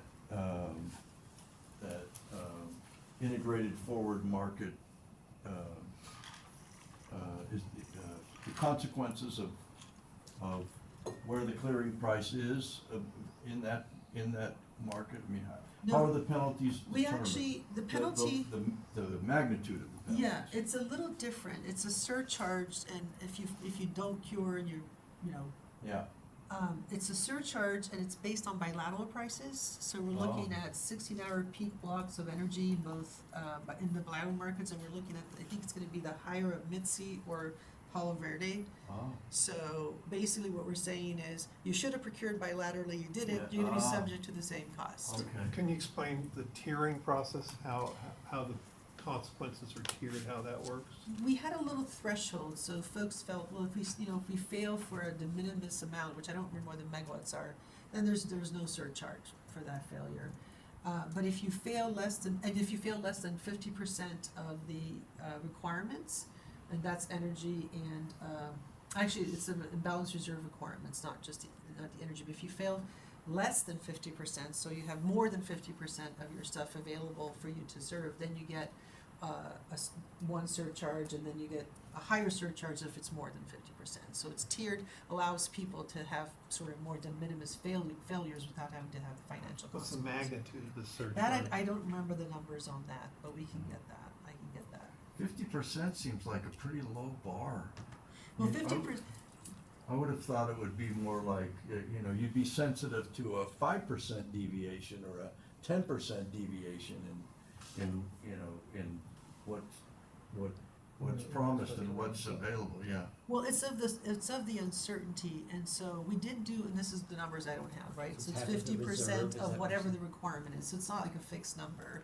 So Mhm. depending, let's say the requirement is 6,000 megawatts, then it's gonna be 50% of that. Mhm. So I'd have to go back, and I know we did some like analysis around that, Oh, but yeah. you know, So it it's might not be, on, it's not on the amount that's gonna go into the market. It's on the gap. reserve. it's on the Yeah. balance reserve obligation. Yeah. From what I, Yeah. from what I So, recall. so effectively, And 50%, it's say probably pretty close thirteen to is. that. Yeah, five or it's a six. gap-ish. Yeah. Okay, all right. And it's and that's the uncertainty amount, Yeah, like, not yeah, just. but you got you. Have you, I recall that, oh, sorry, Yvonne, you go. I just wondered, and if CAISO is going to be offering sort of the typical hands-on workshop education, for settlement balancing. Oh, yeah. Under the EDAM like you did. I remember going to it, Yeah. a couple of years ago, or maybe 3 years ago. I'm wondering if, I think it would be helpful for some of our commissioners to actually, get educated on that, practical experience. We have August a, or September. yes, September during the, 19th. when does it start? September 19th. Yeah. September 19th. Yeah, there's gonna be. John and I are series. both going to that, I think. Okay, and that's gonna give you much more visibility as to how each component works. That'll be helpful. But I just wanna make sure that those those megawatts vary by entity, right? So we estimated what the imbalance reserve requirements might be for one entity and kinda get an idea, so they can get an idea of what it's gonna look like. But every day is gonna be different, so we won't be able to tell them what on a given day until you get there. Thank you. So I recall there were some issues, I think it was about resource accreditation that was like a tricky interface between ISO and RAP program. Have those all been ironed out? Oh, great. Yeah, sorry, let's get No, this that's okay. question. Yeah, I'm sorry. Have all those issues with kind of the interface with the RAP been worked out? And I think it was like resource accreditation questions or things like that. Is that all smooth? 'Cause you talk about it like you don't care what We it don't comes do in. accreditation in this, Yeah. assessment. There's, I mean, it's just the bids This that is just come in. numbers. Yes, Okay. With regards to matching up the programs on the accreditation rules, we've worked with RAP, we've talked about stuff, we continue to talk to folks about it, but there isn't, I would say, one uniform That's right. accreditation rule across the Western Area Connection, right? And there was lots of Yeah. discussions 2 weeks ago in DC as to whether there should be one. I mean, They use their zonal thing. yeah, they have a different approach than California PUC has for its regulatory entities. And as I said, bank has a whole different system. Like, there isn't a uniform approach across the West. But we have, and we continue to try to stay in communication and learn and share with each other because it helps the market also I know understand. Sarah and Rebecca talk about how often they're chatting with y'all. So. Yes, we do chat. I have a team that chats with them as well, a team that's much more deeply rooted in these principles that, we do communicate with each other. So how are we doing on time here? You were planning on going till 4, we good? So I think we should speed up my part because, Should we go quickly on That's our tiers? fault, by the way. you know what we can do because we have a We'll lot just of follow up material. later. Yeah, why don't we Okay. follow up on the tiers more later because we have so much more material we have Let's to do cover, it. so just really quick, I think this is my last slide, and then I'm gonna go to GHG. I would like to switch to those other two topics. Basically, these are the entities that we have, either executed implementation agreements or, public leanings. We have Pacific Core, of course, who's eyeball deep into implementation, I will say. Portland General and perhaps is nose deep, but maybe eyeball deep too. So those two entities are right now in full-blown swing. Bank will be going in 2027. LA is 2027 as well, and Turlock just recently announced 2027, and IID 2028. So these, we have basically 2 entities outside of California, and of course 4 entities within the California footprint. The 4 entities within the California footprint, of course, are outside of our footprint, but they will be giving you that complete connectivity of California footprint joining into the EDAM. And of course, we've also had indications of leanings from Idaho Power, Nevada Energy, Power Watch, formerly known as BHE Montana, I have to remember that, and PNM, that's New Mexico, and Arizona G&T Co-ops, that's the desert southwest of WAPA. And those folks have not yet signed implementation agreements, but we do anticipate new implementation agreements coming to a theater near us soon. So, keep an eye.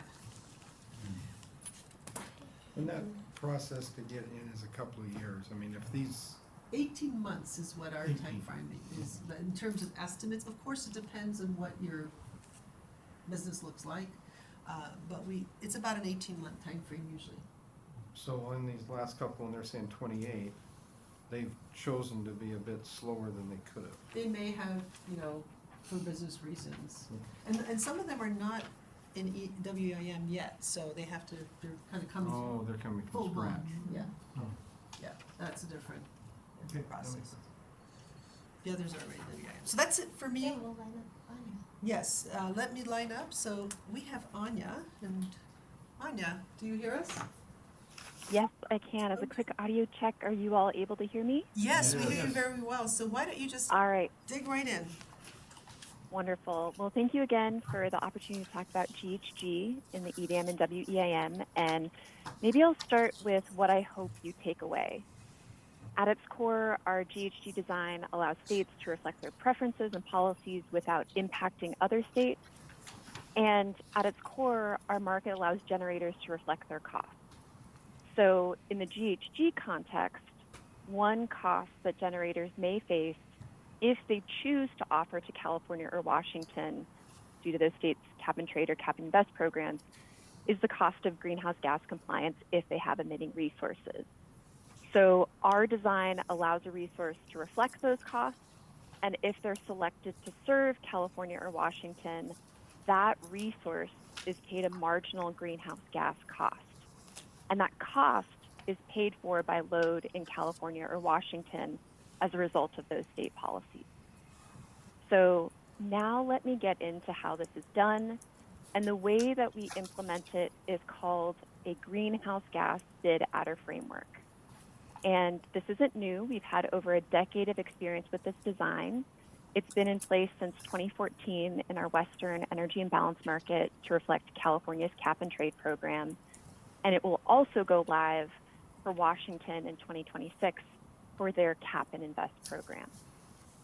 I want to stress that this is a voluntary framework.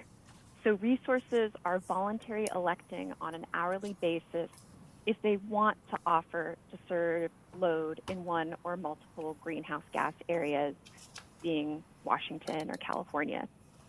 And they do this by bidding the quantity and price that they're offering to each state. It's different for resources that are located in Washington or California. For resources in those states, the greenhouse gas cost is embedded in their energy bid, and you can think of it as the cost of doing business in those states due to those state policies. I'll talk about this more on the next slide, but the design doesn't impact non-GHG area prices.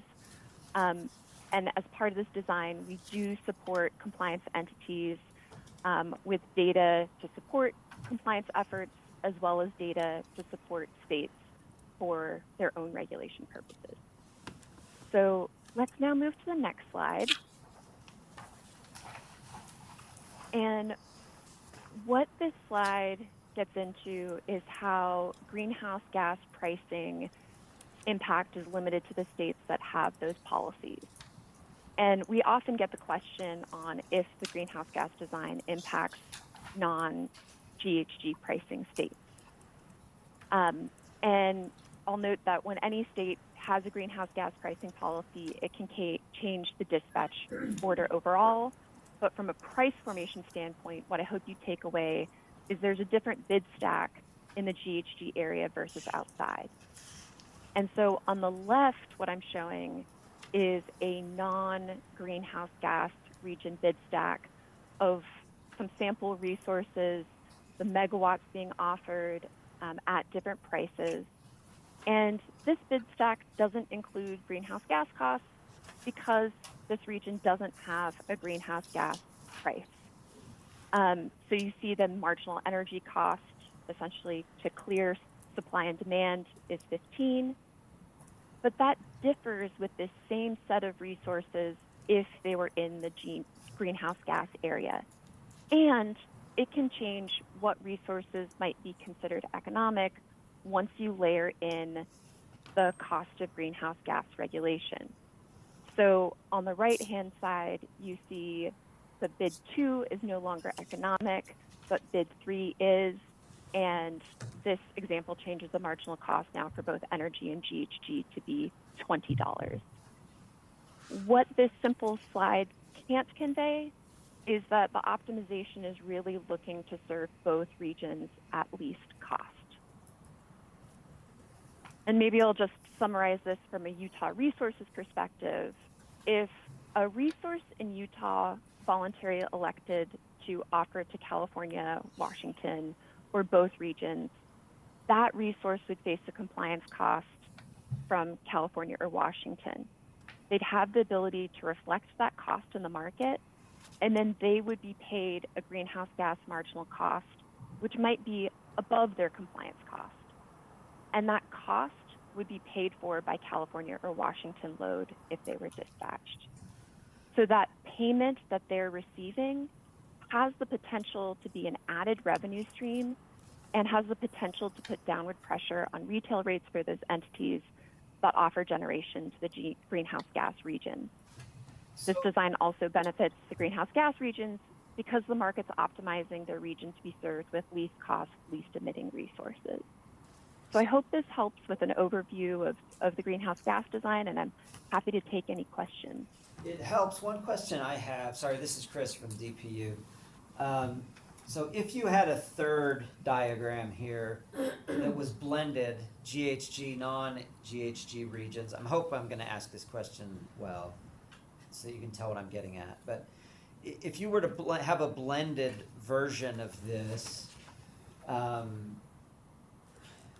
it seems to me that whoever's running the resource that's bid 2 might have a justifiable complaint that they could have run in the money for part of their generation, assuming they were capable of giving you part, that didn't need to go to serve the GHG required load. And so that they were shut out of the market in a period they otherwise should have been at least partially participating in. Does that make sense, that question, and is that so? So I will start by saying the question makes sense and it's not so. Okay. And at its core, if a resource isn't economic to serve a greenhouse gas region, it's still economic to serve the broader market footprint. And that's a unique aspect of our design compared to other markets is we don't have any bidding features that would restrict that resource from only offering to that region. So what this simple graph can't convey is if it's not economic for the greenhouse gas region, bid 2 on the right-hand side could still serve the non-greenhouse gas region and help lower prices in that area. Yeah, so I guess, just as a quick follow-up, see if I'm tracking, what you would maybe expect to see in that scenario is that you would have a settling price somewhere between $15 and $20, and it would be a slightly different mix of generators, right? Or it would all be bid 2, well, I don't know. I haven't thought it through well enough to ask the question more properly. It effectively means that resource isn't economic for the greenhouse gas region, Sure. but is available in the bid stack for the non-greenhouse gas region. Okay, and I guess my question really gets to, what if it's the marginal resource that can swing either way? What would that do to LMP or to that unit's participation in the market? That's the worry I have, is that there's a generator out there who's getting crowded out, even though they might settle in the market only because the increment needed has that GHG need. And maybe that's only a big deal to me. But. Well, Anya, I think the question is with regards to how the price might get set and whether the price might be influenced. Well, I mean, it's partially that, but it's also partially who's going to be in and out of the money in a given period. Because the argument we're hearing from some of our policymakers in this state is these GHG markets are prejudicing our generation. And they're doing that by making it run less than it otherwise would. And one component of that, obviously, fine, load serving entities in California have laws they're subject to, and we can't make them take what we purchase, even if we want to. But there's some sentiment that plants are running less even when they're not making that offer, or for part, I don't know exactly. We've tried to work on some scenarios internally to address this concern and to kind of test it, and it's just, we don't understand it really well enough to. Well, I thought what you were going to, and I thought Anya, I think, does explain this a little bit, is whether, if a non-GHG state chooses not to sell into a resource in a non-GHG state chooses not to sell. That's easy. That's easy, right? It doesn't impact the price. The GHG component's separate, and the prices are kept separate. Yeah. But it sounds like where you're going is whether it would reduce the use of the non-GHG resource in the non-GHG state because they can't sell into the GHG state? Is that what the concern is? I think the concern, and I don't know if it's even valid, especially given the transmission considerations at play. The concern is that if you're kind of a marginal unit that might be in, might be out, that could swing whether you're in or out based on the need, right? If you've got 300 megawatts to give, but the only people that haven't been served yet are, I don't know. This isn't the place for me to figure out how to ask this question. And I think it depends also, like, you know, how they're being bid into the market in Sure. general, and where they're located, and Yeah. what the constraints are, so it is a little bit complicated, but I just was trying to ascertain, like, what is Because the I issue? frankly, I have a feeling I could probably come up with a hypothetical where I'd be like, aha! Yeah, But then the reality would be like, well, that'll never happen. well, we can take Because this, it's I mean, 500 miles away and there's not enough transmission. but we can or do whatever. some We can follow up. offline scenario, Let's do it. like, consideration with you all. I'll give it some more thought. Can I just change the subject and ask Anya this question with respect to, about 3 months ago, you sent a letter to the California Air Resources Board about the implementation of these two bills that required reporting on greenhouse gas emissions. Has that been resolved, or is that still a pending matter? Do you know? What the issue was? What's that? Oh, go ahead. The issue was whether an entity that sells energy through the wholesale electricity market, such as the Energy Imbalance market or EDAM, is considered doing business in California. And you asked for clarification. Yeah, this is a legislative piece there was this attempt to In those add two on. bills. Yes, in those two bills. I believe it has been resolved, and they've been basically, they're not proceeding with that, but I will have to get back and confirm, but that's where I think that stands. Yeah. And I think that's no longer. And Stacy's on the at line, play. and I think there was a letter. Oh, Stacy's on the line, she I would think be- she is. But I believe there was a follow-up letter noting that was not the intent of that legislation to affect. I think that's what your legislature said, but I think you were asking clarification from what you call CARB. Yeah. Yeah. The regulators, yeah. Oh, here's I think they're just, can you all hear me? Yeah. Yes, we hear you, we hear you, thank you. Hi, sorry Hi. for being late. This is Stacey Crowley. Thanks for your patience. Yeah, so I think the question was answered, but yeah, now that it's in the regulatory process, I think they're asking similar questions, and we'll have the same response. But and the legislators did not have the intent of including market participants into that requirement. So you think that direction of whoever from the legislature made those comments will resolve it in your favor before this Air Resources Board, but it's not finalized yet. Is that accurate, Stacy? I think so. I don't know where it sits. I don't know if it's been finalized or where it is, but that is going to be our push until it becomes resolved. Well, I mean, the point of your letter was as a real disincentive to participate in Yeah. EDAM if you've got reporting requirements. So I Yes. just was curious as to where. And I'll just say before and I'll drop my GHG thing, but the heart of my concern is a fear that's created by discussions about leakage, right? Every time carbon emissions come up, folks mention leakage. And there's this sentiment that California needs to protect against leakage. And for those who think I'm talking about a proctology appointment or an endocrinologist, I'm not.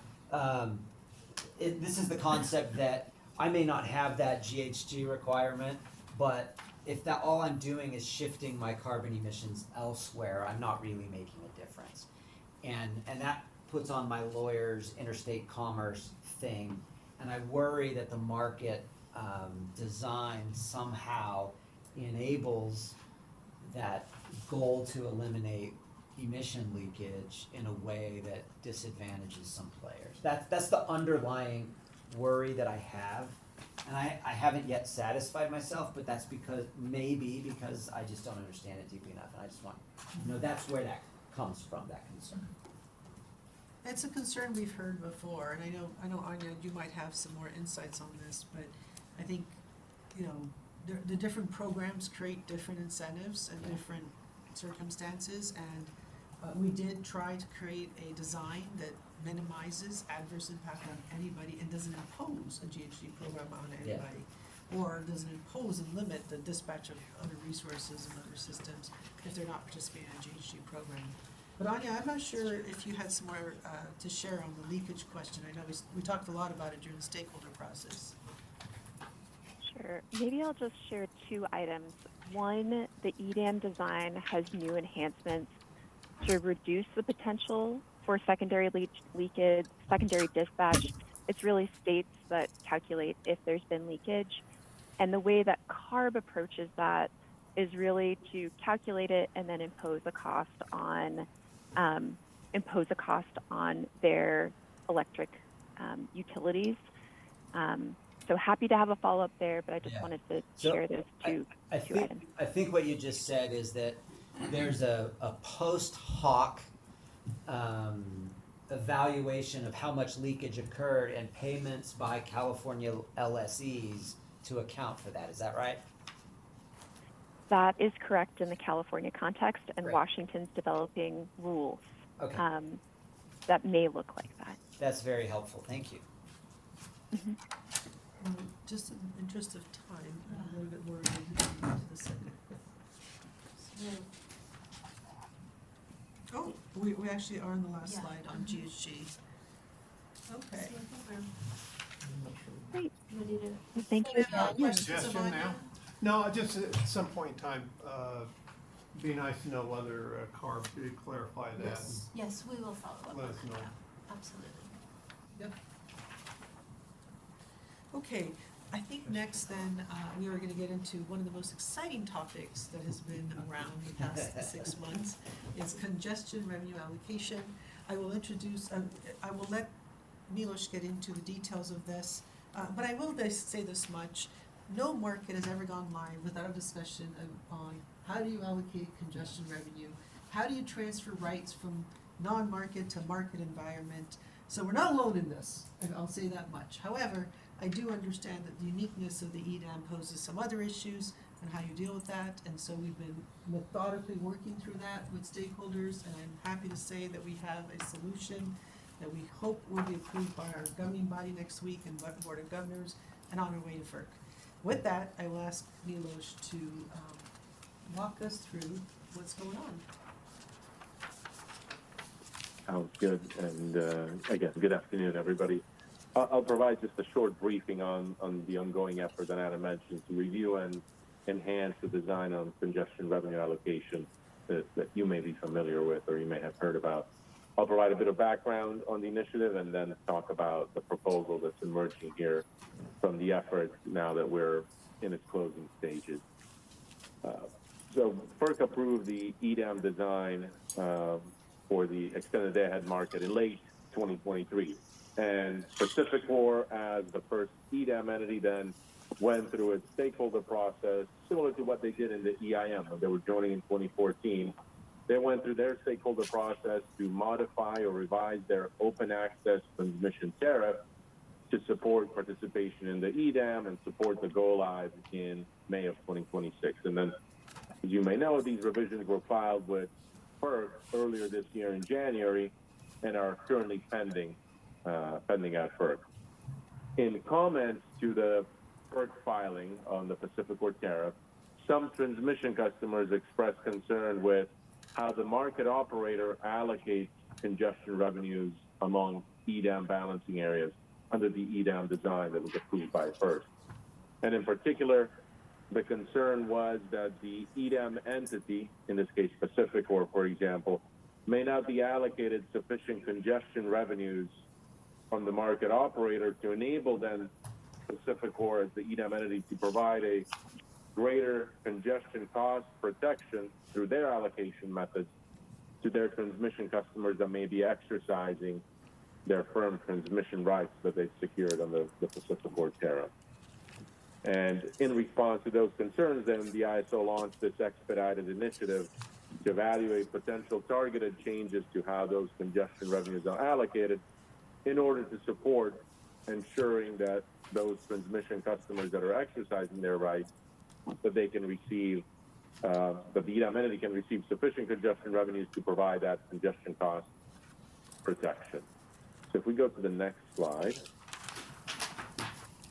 All right, so just briefly here, so what is this concept or term of congestion revenues? And some of you may be aware, others may not, but just I'll do a quick kind of overview. I'll keep this fairly at a high level. So within the market operator establishes those locational marginal prices or LMPs at different pricing locations. I think somebody at the beginning of the meeting reference the pricing map that we have on our website and our app. But there's those prices, those locational marginal prices are at every generator location, at every import-export location, as well as a load location. And so this LMP, or this price, is the price that's paid to the generator that's dispatched by the market, and it's also the price that is charged to load for consuming energy at its location. So the LMP is unique at each location. And the LMP has three components that you can see on that slide. The energy component is the same across the balancing areas, but the important one, or the one that is different from location to location, or that creates the difference in the LMPs from location to location, is that marginal congestion component that is reflective of different transmission constraints or transmission limitations, such as outages or scheduling limits. If there are any of those limitations on the grid, it may affect the congestion price component at different locations, just because of the power flow effect and the relationship of that location to the constraint across an interconnected transmission system. And so what congestion revenue then is the difference between those LMPs, the LMP that is paid to the generator and the LMP that may be charged to the load on an aggregated basis across the balancing area. And in that little example, again, the LMP is paid to the generator. The generator is dispatched. They receive the LMP at their location, so they're paid the LMP. The load is charged the LMP at their location, and the difference in those prices, driven by that difference in the congestion component or the congestion impact of the different constraints in the market, that is congestion revenue. And in this example, the LMP was paid to the generator, the load was charged, and the difference is $15. Milos? That $15 difference may be because of different constraints on the market, but that $15 is the congestion revenue that is then the market operator has to determine how to allocate that between the balancing areas. The market operator doesn't keep that. The market operator is revenue neutral, but it has to then allocate that across the different entities in the balancing area. Milos? Let me pause here just to see if there's a question. Perfect, perfect timing. Sorry, we have a question in the room, Milos. Sorry about that. Yeah. This is John Harvey. You keep saying there's a locational marginal price, but then you say there are two different locational marginal prices, one for the generator and one for load. Is literally the difference calculated by finding the lowest price in the system, and then anything above that is the congestion? Or how is that differential determined? Yeah, so you look, the locational marginal price has three components. If you look on that slide, it's got the energy component, the congestion component, and the losses component.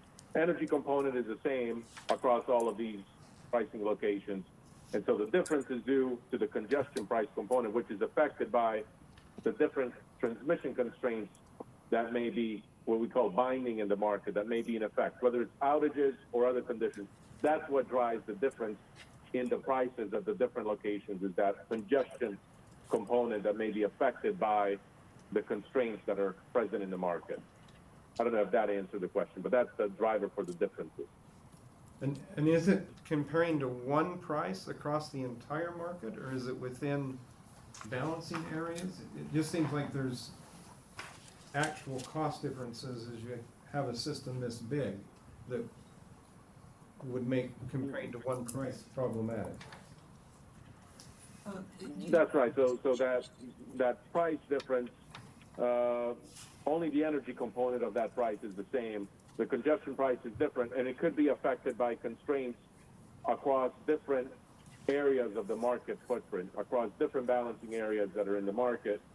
It could affect that congestion price. The further you are away from the constraint, the lower the impact on the congestion price. But just the energy component is the same. The congestion component varies by location depending on the impact of the constraints in the market.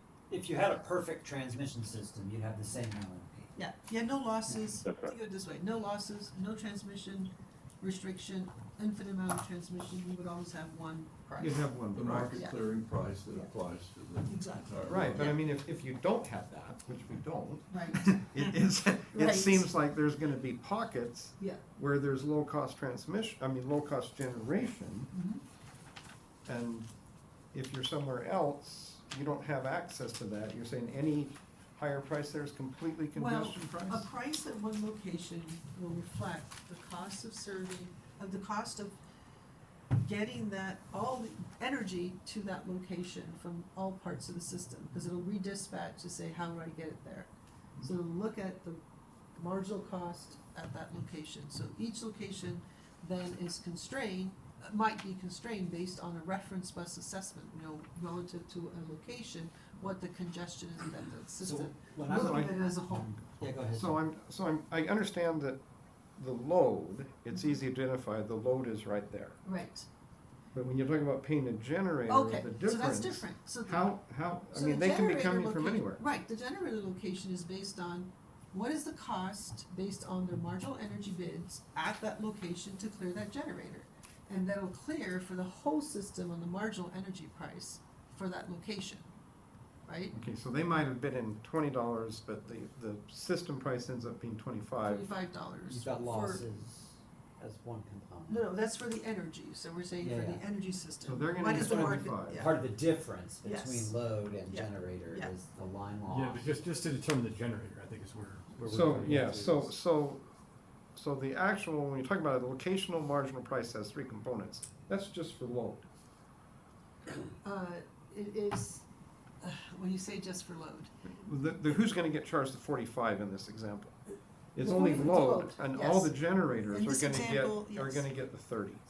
That's right. So there isn't a The congestion difference between 30 and component 45. for the generator price. It's Zero only is- for the. Yes, Okay. yeah. But So this doesn't say there's a that. bit of a fallacy when you look at it from source to sink, because the system just optimizes the price at each location and at the load location. If you look at a price difference between two locations, you'll see the delta, Right. okay?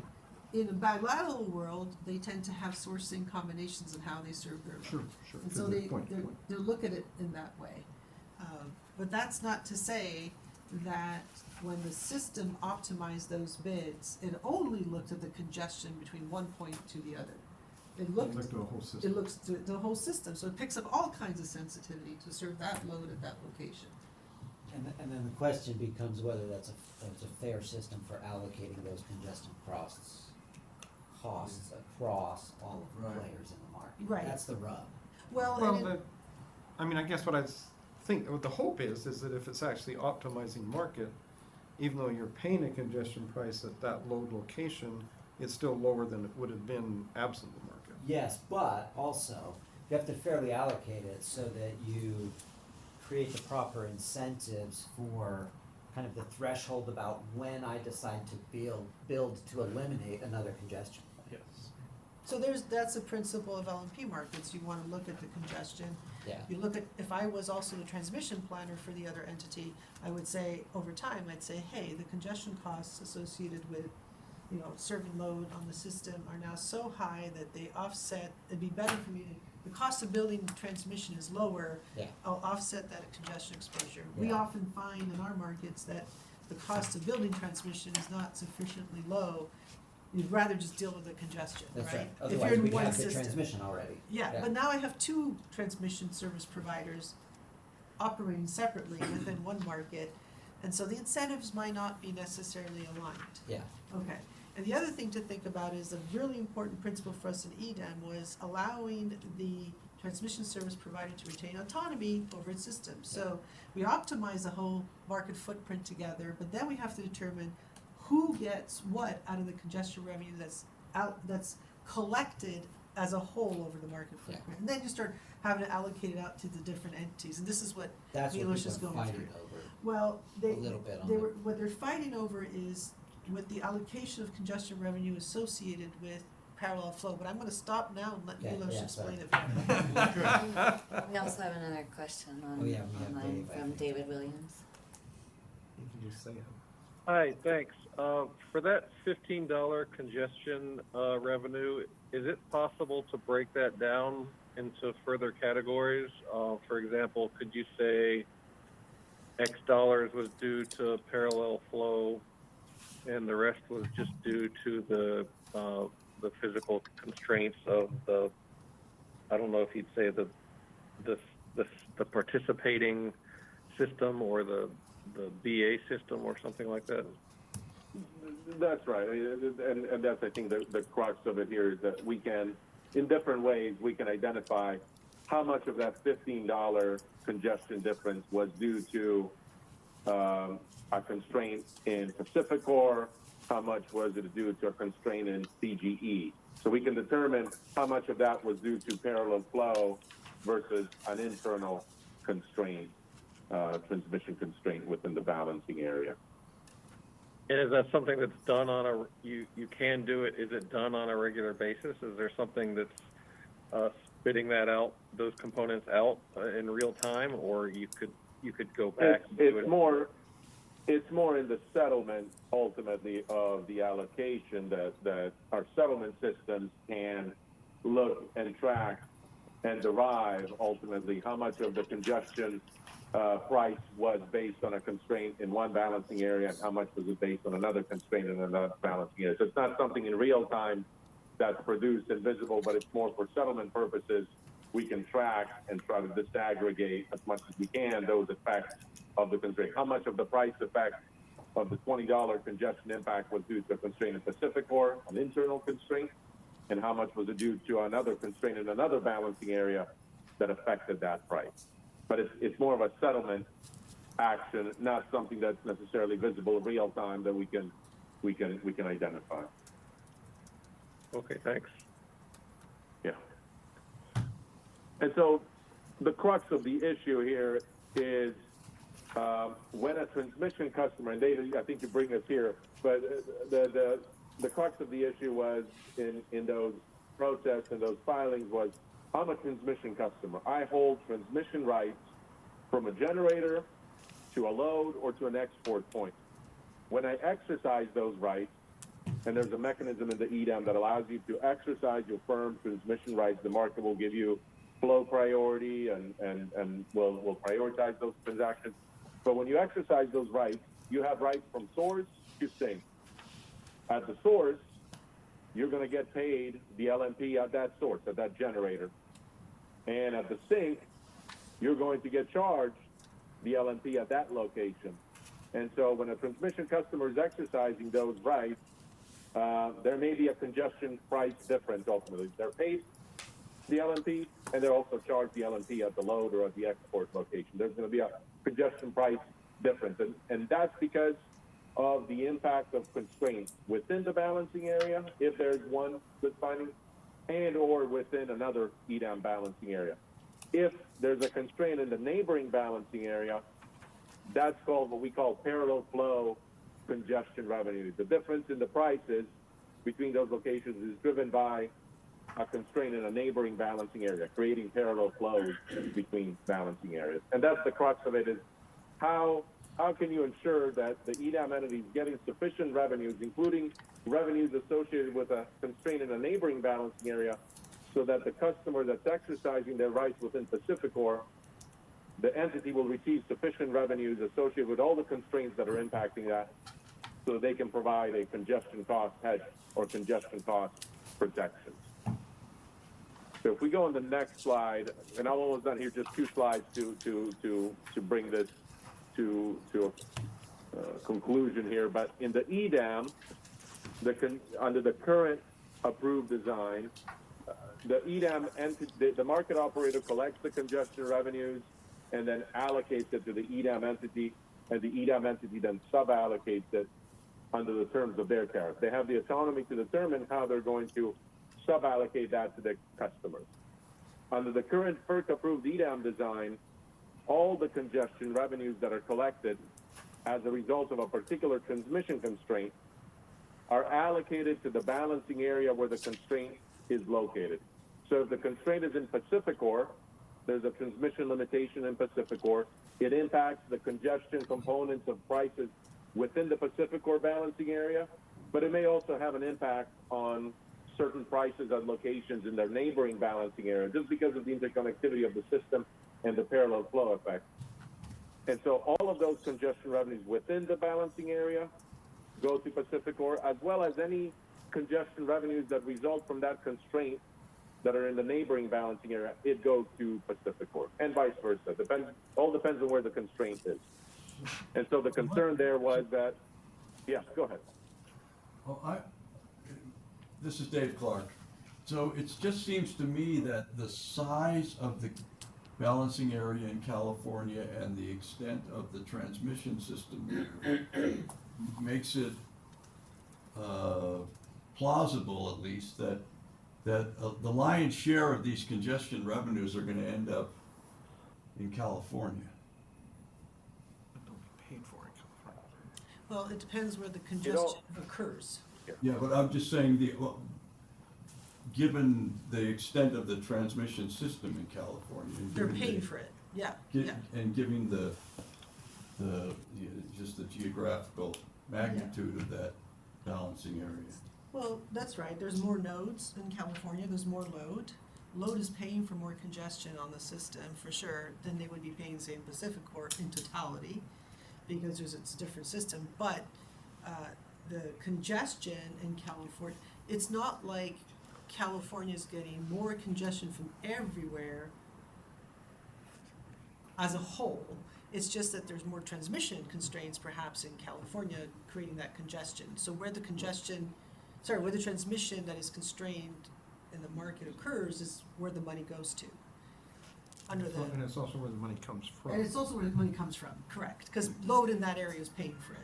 Yeah, okay. The Well, that's, weird thing is when well, you have, go ahead. the weird thing is where you have, a price separation, say in Pacific Core's area, and that's because there's transmission in California that it's using. It doesn't go from A to B. Right. It goes from Right. A to C to D Right. to B. Right, To get right. back there, loop flowing through. Right. And the sensitivity on the system picks that up and then says, okay, pack load, you're paying a higher price at your location because of what we said earlier, because of all this congestion to get you to that location. That's when then the question is, if I have, rights from A to B, Right. I'm gonna pay the difference between A to B if I self-schedule those rights. Because I'm a price taker, I'm gonna be subject to those pricing, and that's because I'm picking up on the congestion I'm causing in California.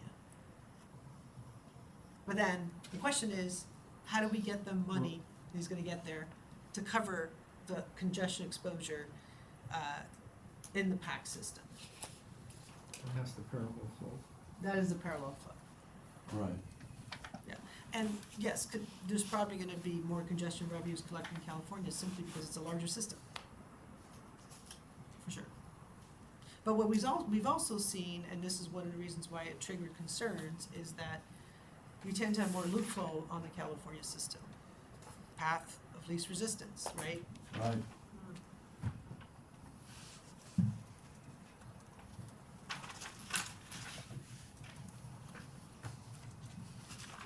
Quick question, just technical. If the choke point is between two balancing, it's on the boundary, how does that get allocated? They thumb wrestle. Well, I mean, so you've got an There's A a to- different thing, you're thinking of the transfer revenue between two Excuse me? areas? Yeah, Well, I'm just wondering if there's a congestion at that, So in the EDAM, Yeah. you don't have that anymore. Sorry, There- Milos, you go ahead. okay. No, that's right. So what we're talking about is transmission constraints. Congestion revenue emerges from internal transmission constraints, flow constraints.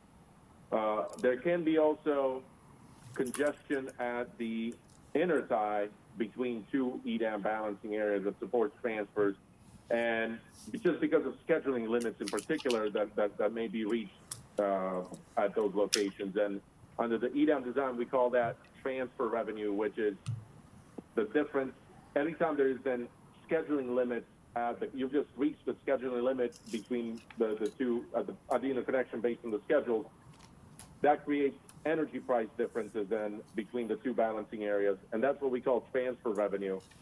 Transfer revenue is shared 50-50 between the two balancing areas at that transfer location. It's recognizing that both balancing areas are coming in good faith, making transmission available at those locations, and so it's fair and equitable to share that 50-50 between the balancing areas.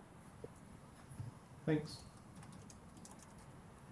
But in terms of, if we go to the next slide, this is just the last substantive slide to give you a sense of where we are on this allocation question, congestion revenue allocation question. We work now through this expedited initiative, multiple proposals. I think we've had 4 papers, 3 sets of workshops, I think 69 sets of written comments, and each time we've evolved the design based upon that input. And ultimately where we're ending up is that we would propose a targeted change to how congestion revenues are allocated. You know, currently, as I said, is congestion revenue associated with a particular constraint. Everything goes back to the balancing area where the constraint is located, even if that congestion revenue arose in another balancing area.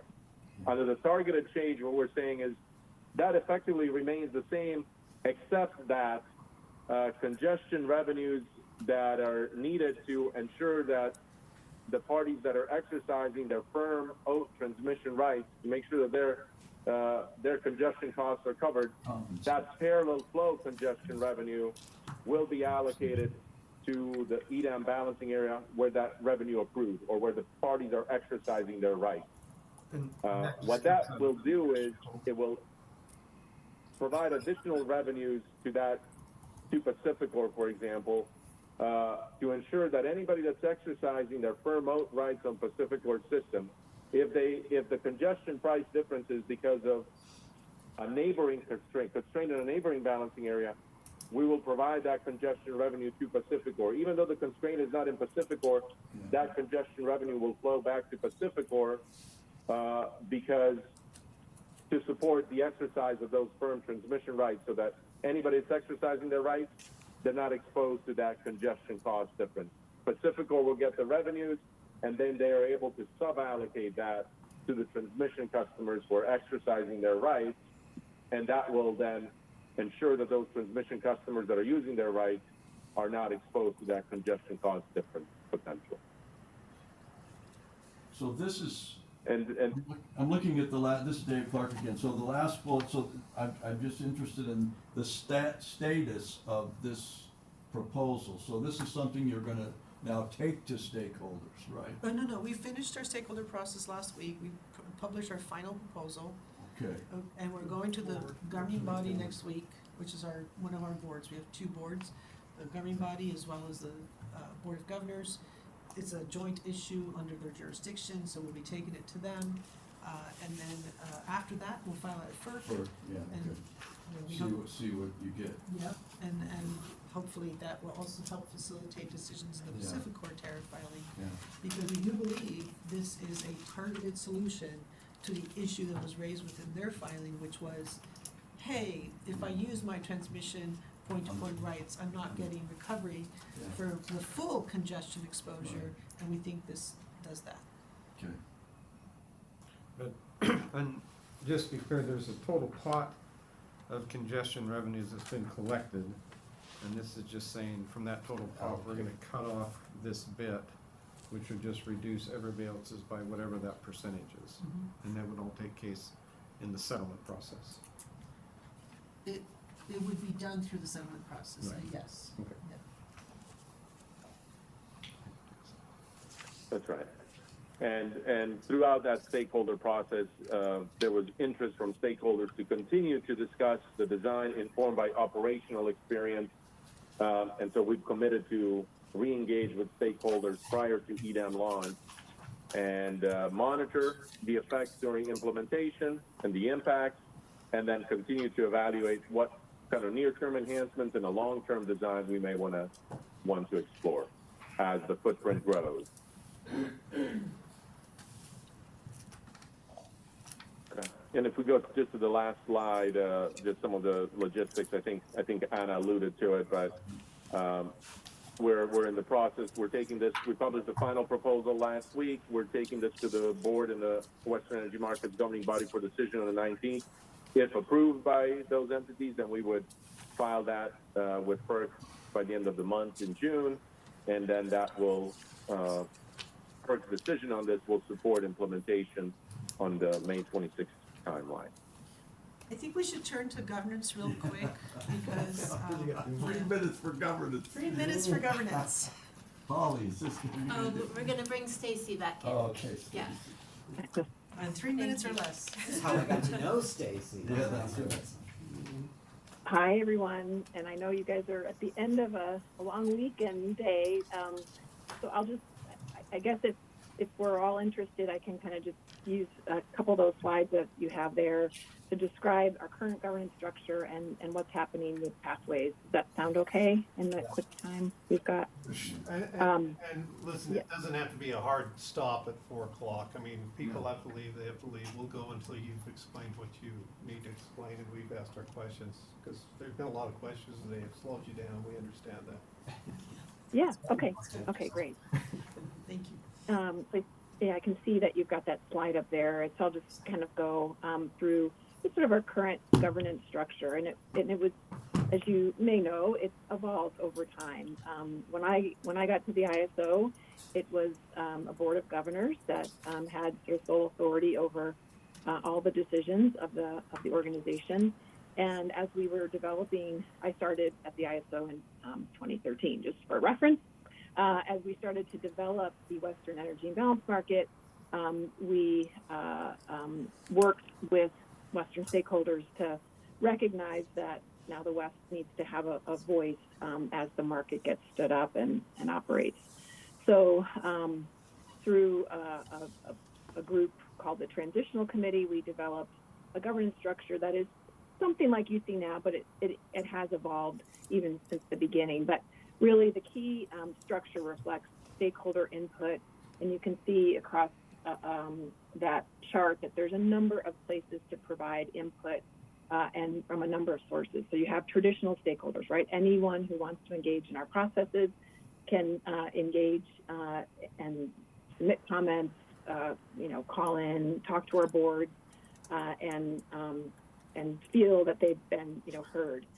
And then there's also a couple of independent oversight structures. We've got the Department of Market Monitoring, which is an independent organization that looks at market trends and potential manipulation. That is required by FERC.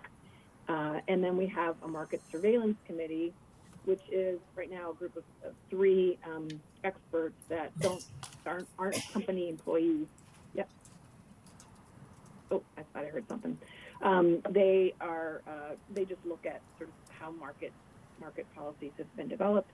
And then, as you know, with the introduction of the Western Energy Markets governing body, that independent body that now shares authority with our board over market rules, they have retained an independent market expert. So they interview and they hire that person, and they can ask that market expert anything that they want. So that independence is also important. And of course, you've got the Regional Issues Forum, which is meant to be really a broad set of stakeholders who raise issues on any number of topics, and they get together several times a year.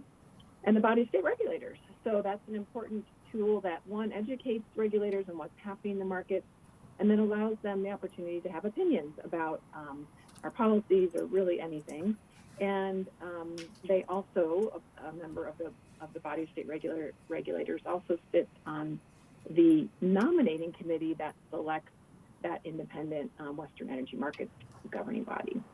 So all of that sort of feeds into our process, and when it comes time for decisions, you see that joint authority model, which we currently have in operation, where the Board of Governors and the governing body share the decisions over market rules, and a majority of both of them need to approve a rule before we turn it into tariff revisions and submit it to FERC.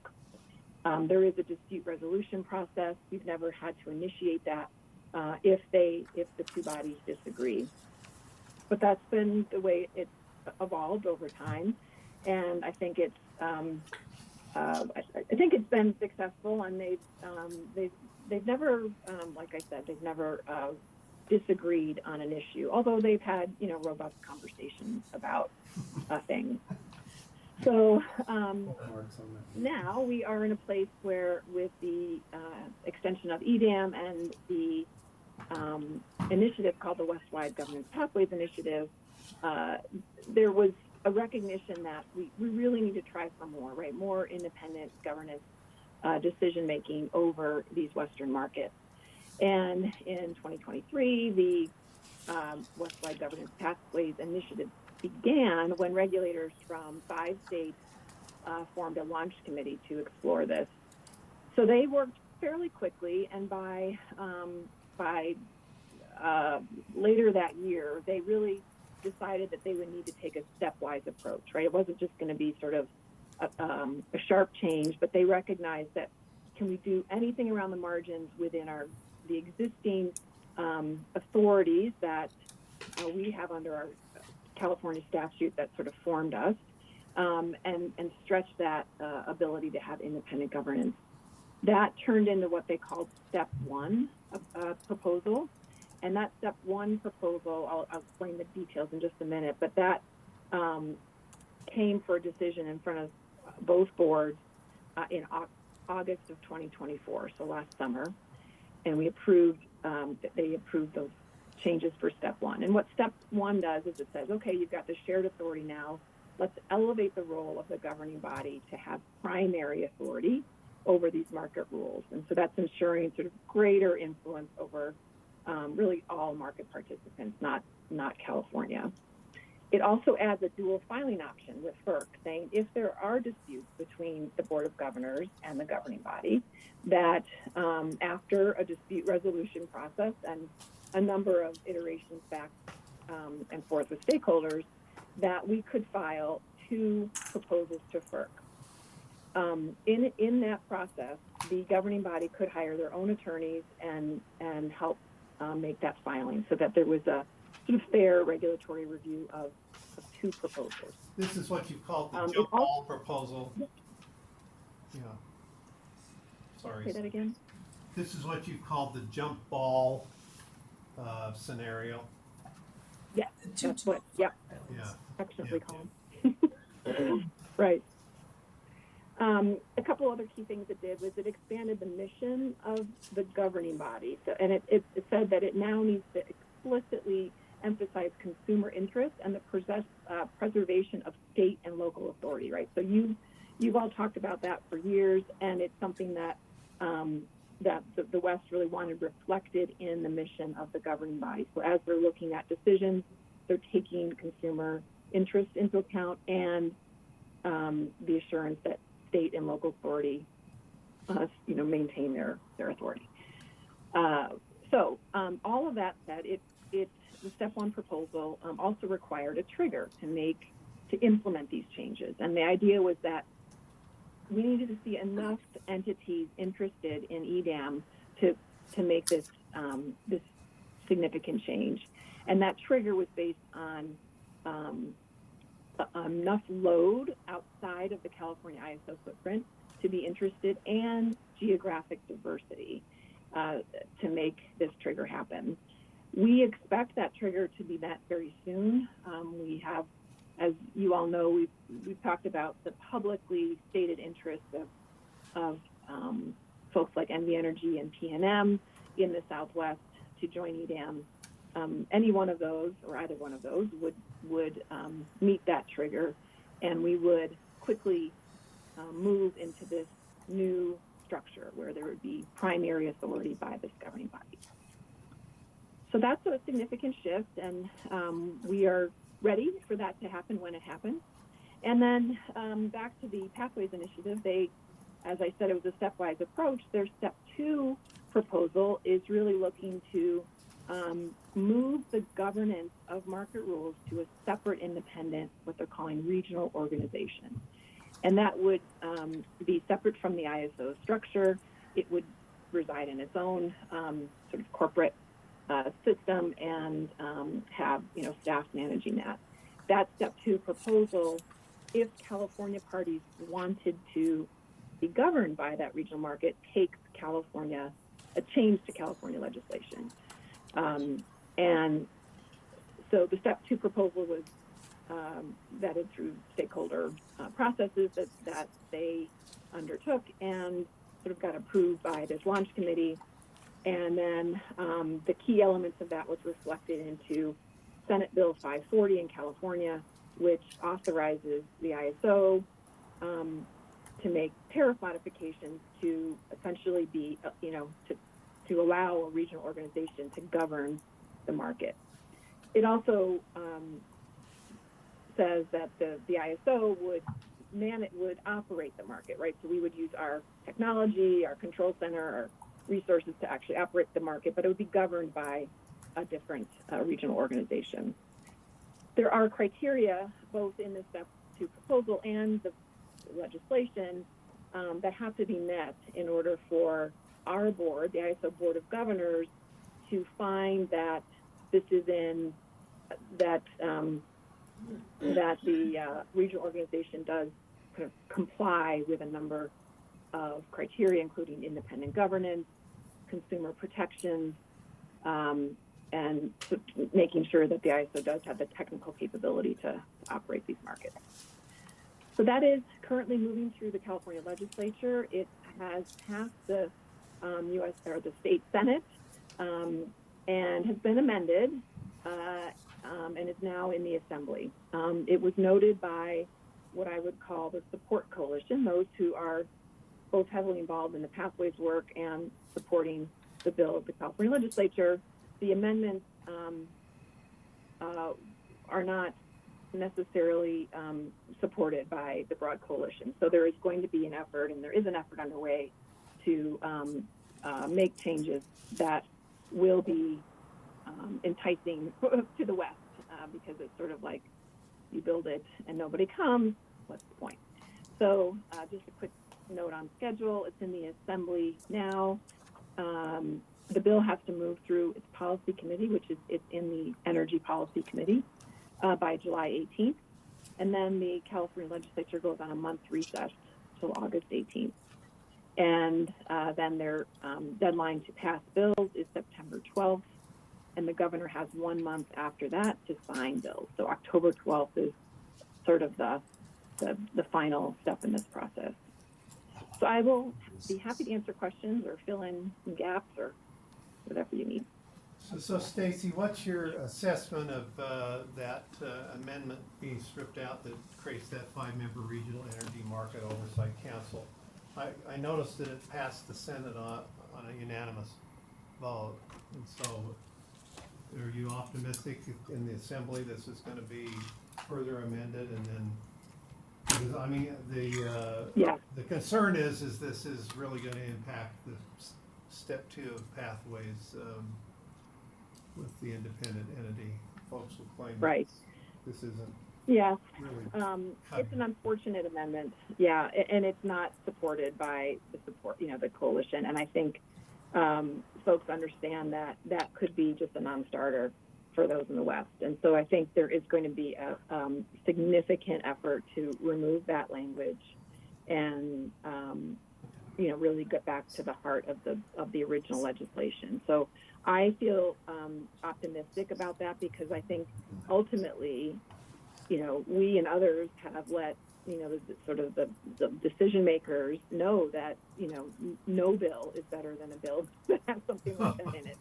So I think there is going to be a real concerted effort to make those changes, and there's a great deal of support. I listened to the Senate floor decision where, like you said, it was a unanimous support, but there was only one legislator who it didn't support the council but didn't say that needed to go. So it was, sort of plug your nose and move it to the Assembly, and then have that conversation in the Assembly. So I feel optimistic, and again, there are folks around the West who just think that that's not, and in California, frankly, a number of California folks think that's just the wrong way to go. Yeah, as you say, it's a non-starter. Yeah. And like every state has its sausage making in the legislature, and you know, there is strong support from the governor's office on this, and others in the legislature, and they recognize that there is a moment in time that we have here to really demonstrate that the collaboration in the West is important for California. Well, all I can say is we feel your pain, so we understand dealing with legislatures. It's not always easy. I don't say any more than that. No, you're That's all I'm right. gonna say. You're right.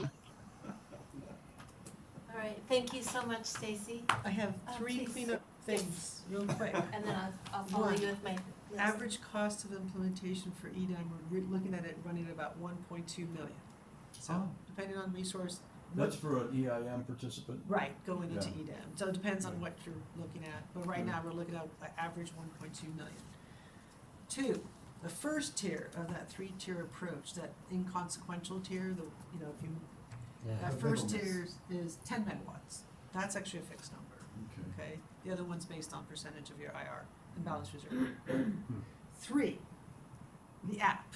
Yes. The app is a live link in the presentation online. Do not press the paper like I did, it's silly, I know. In your digital copy. But in your digital of the copy, presentation, you can just download click it on that readily. And have the, this. And it's easy, I Yeah. just did it. Yes. Okay, one additional, because just in case you go to the app and you go and look at day-ahead prices, and you're gonna call me and say, Anna, there's day-ahead prices in the market already? The day-ahead prices outside of the ISO system are just dummy prices, do not look at them. When EDAM goes live, those day-ahead prices are real. But the WEIM prices, the 15-minute prices and the 5-minute prices, those are real. Those are live prices, and you get them throughout the day. I actually like looking at that. Okay. Awesome. But It's the always day, fun to see, like, it's kind of like, this morning I looked, and then Yeah. this is, Central California, we got some negative, and then we've got these weird pockets that are really high, and then the rest of the West is like $10. right, exactly, yeah. So it's kind of fun to watch. And then we don't have a load curve for the rest of the West. We do have a load curve for California. So if you're interested on a really hot day what's going on in California, then you can see the load curve as well, going up. We don't have that yet for everybody else because it's not our BAA, so we haven't incorporated that. Okay, and I owe you follow-up on WEIM quarterly benefits, many different items on that front, on WEIM energy transfers for illustrations there, follow-up on the resource efficiency evaluation, the penalty for failing and not curing, and also on CARB's implementation of Senate Bill 253, clarifying that entities selling energy through wholesale electricity markets should not be subject to that regulation.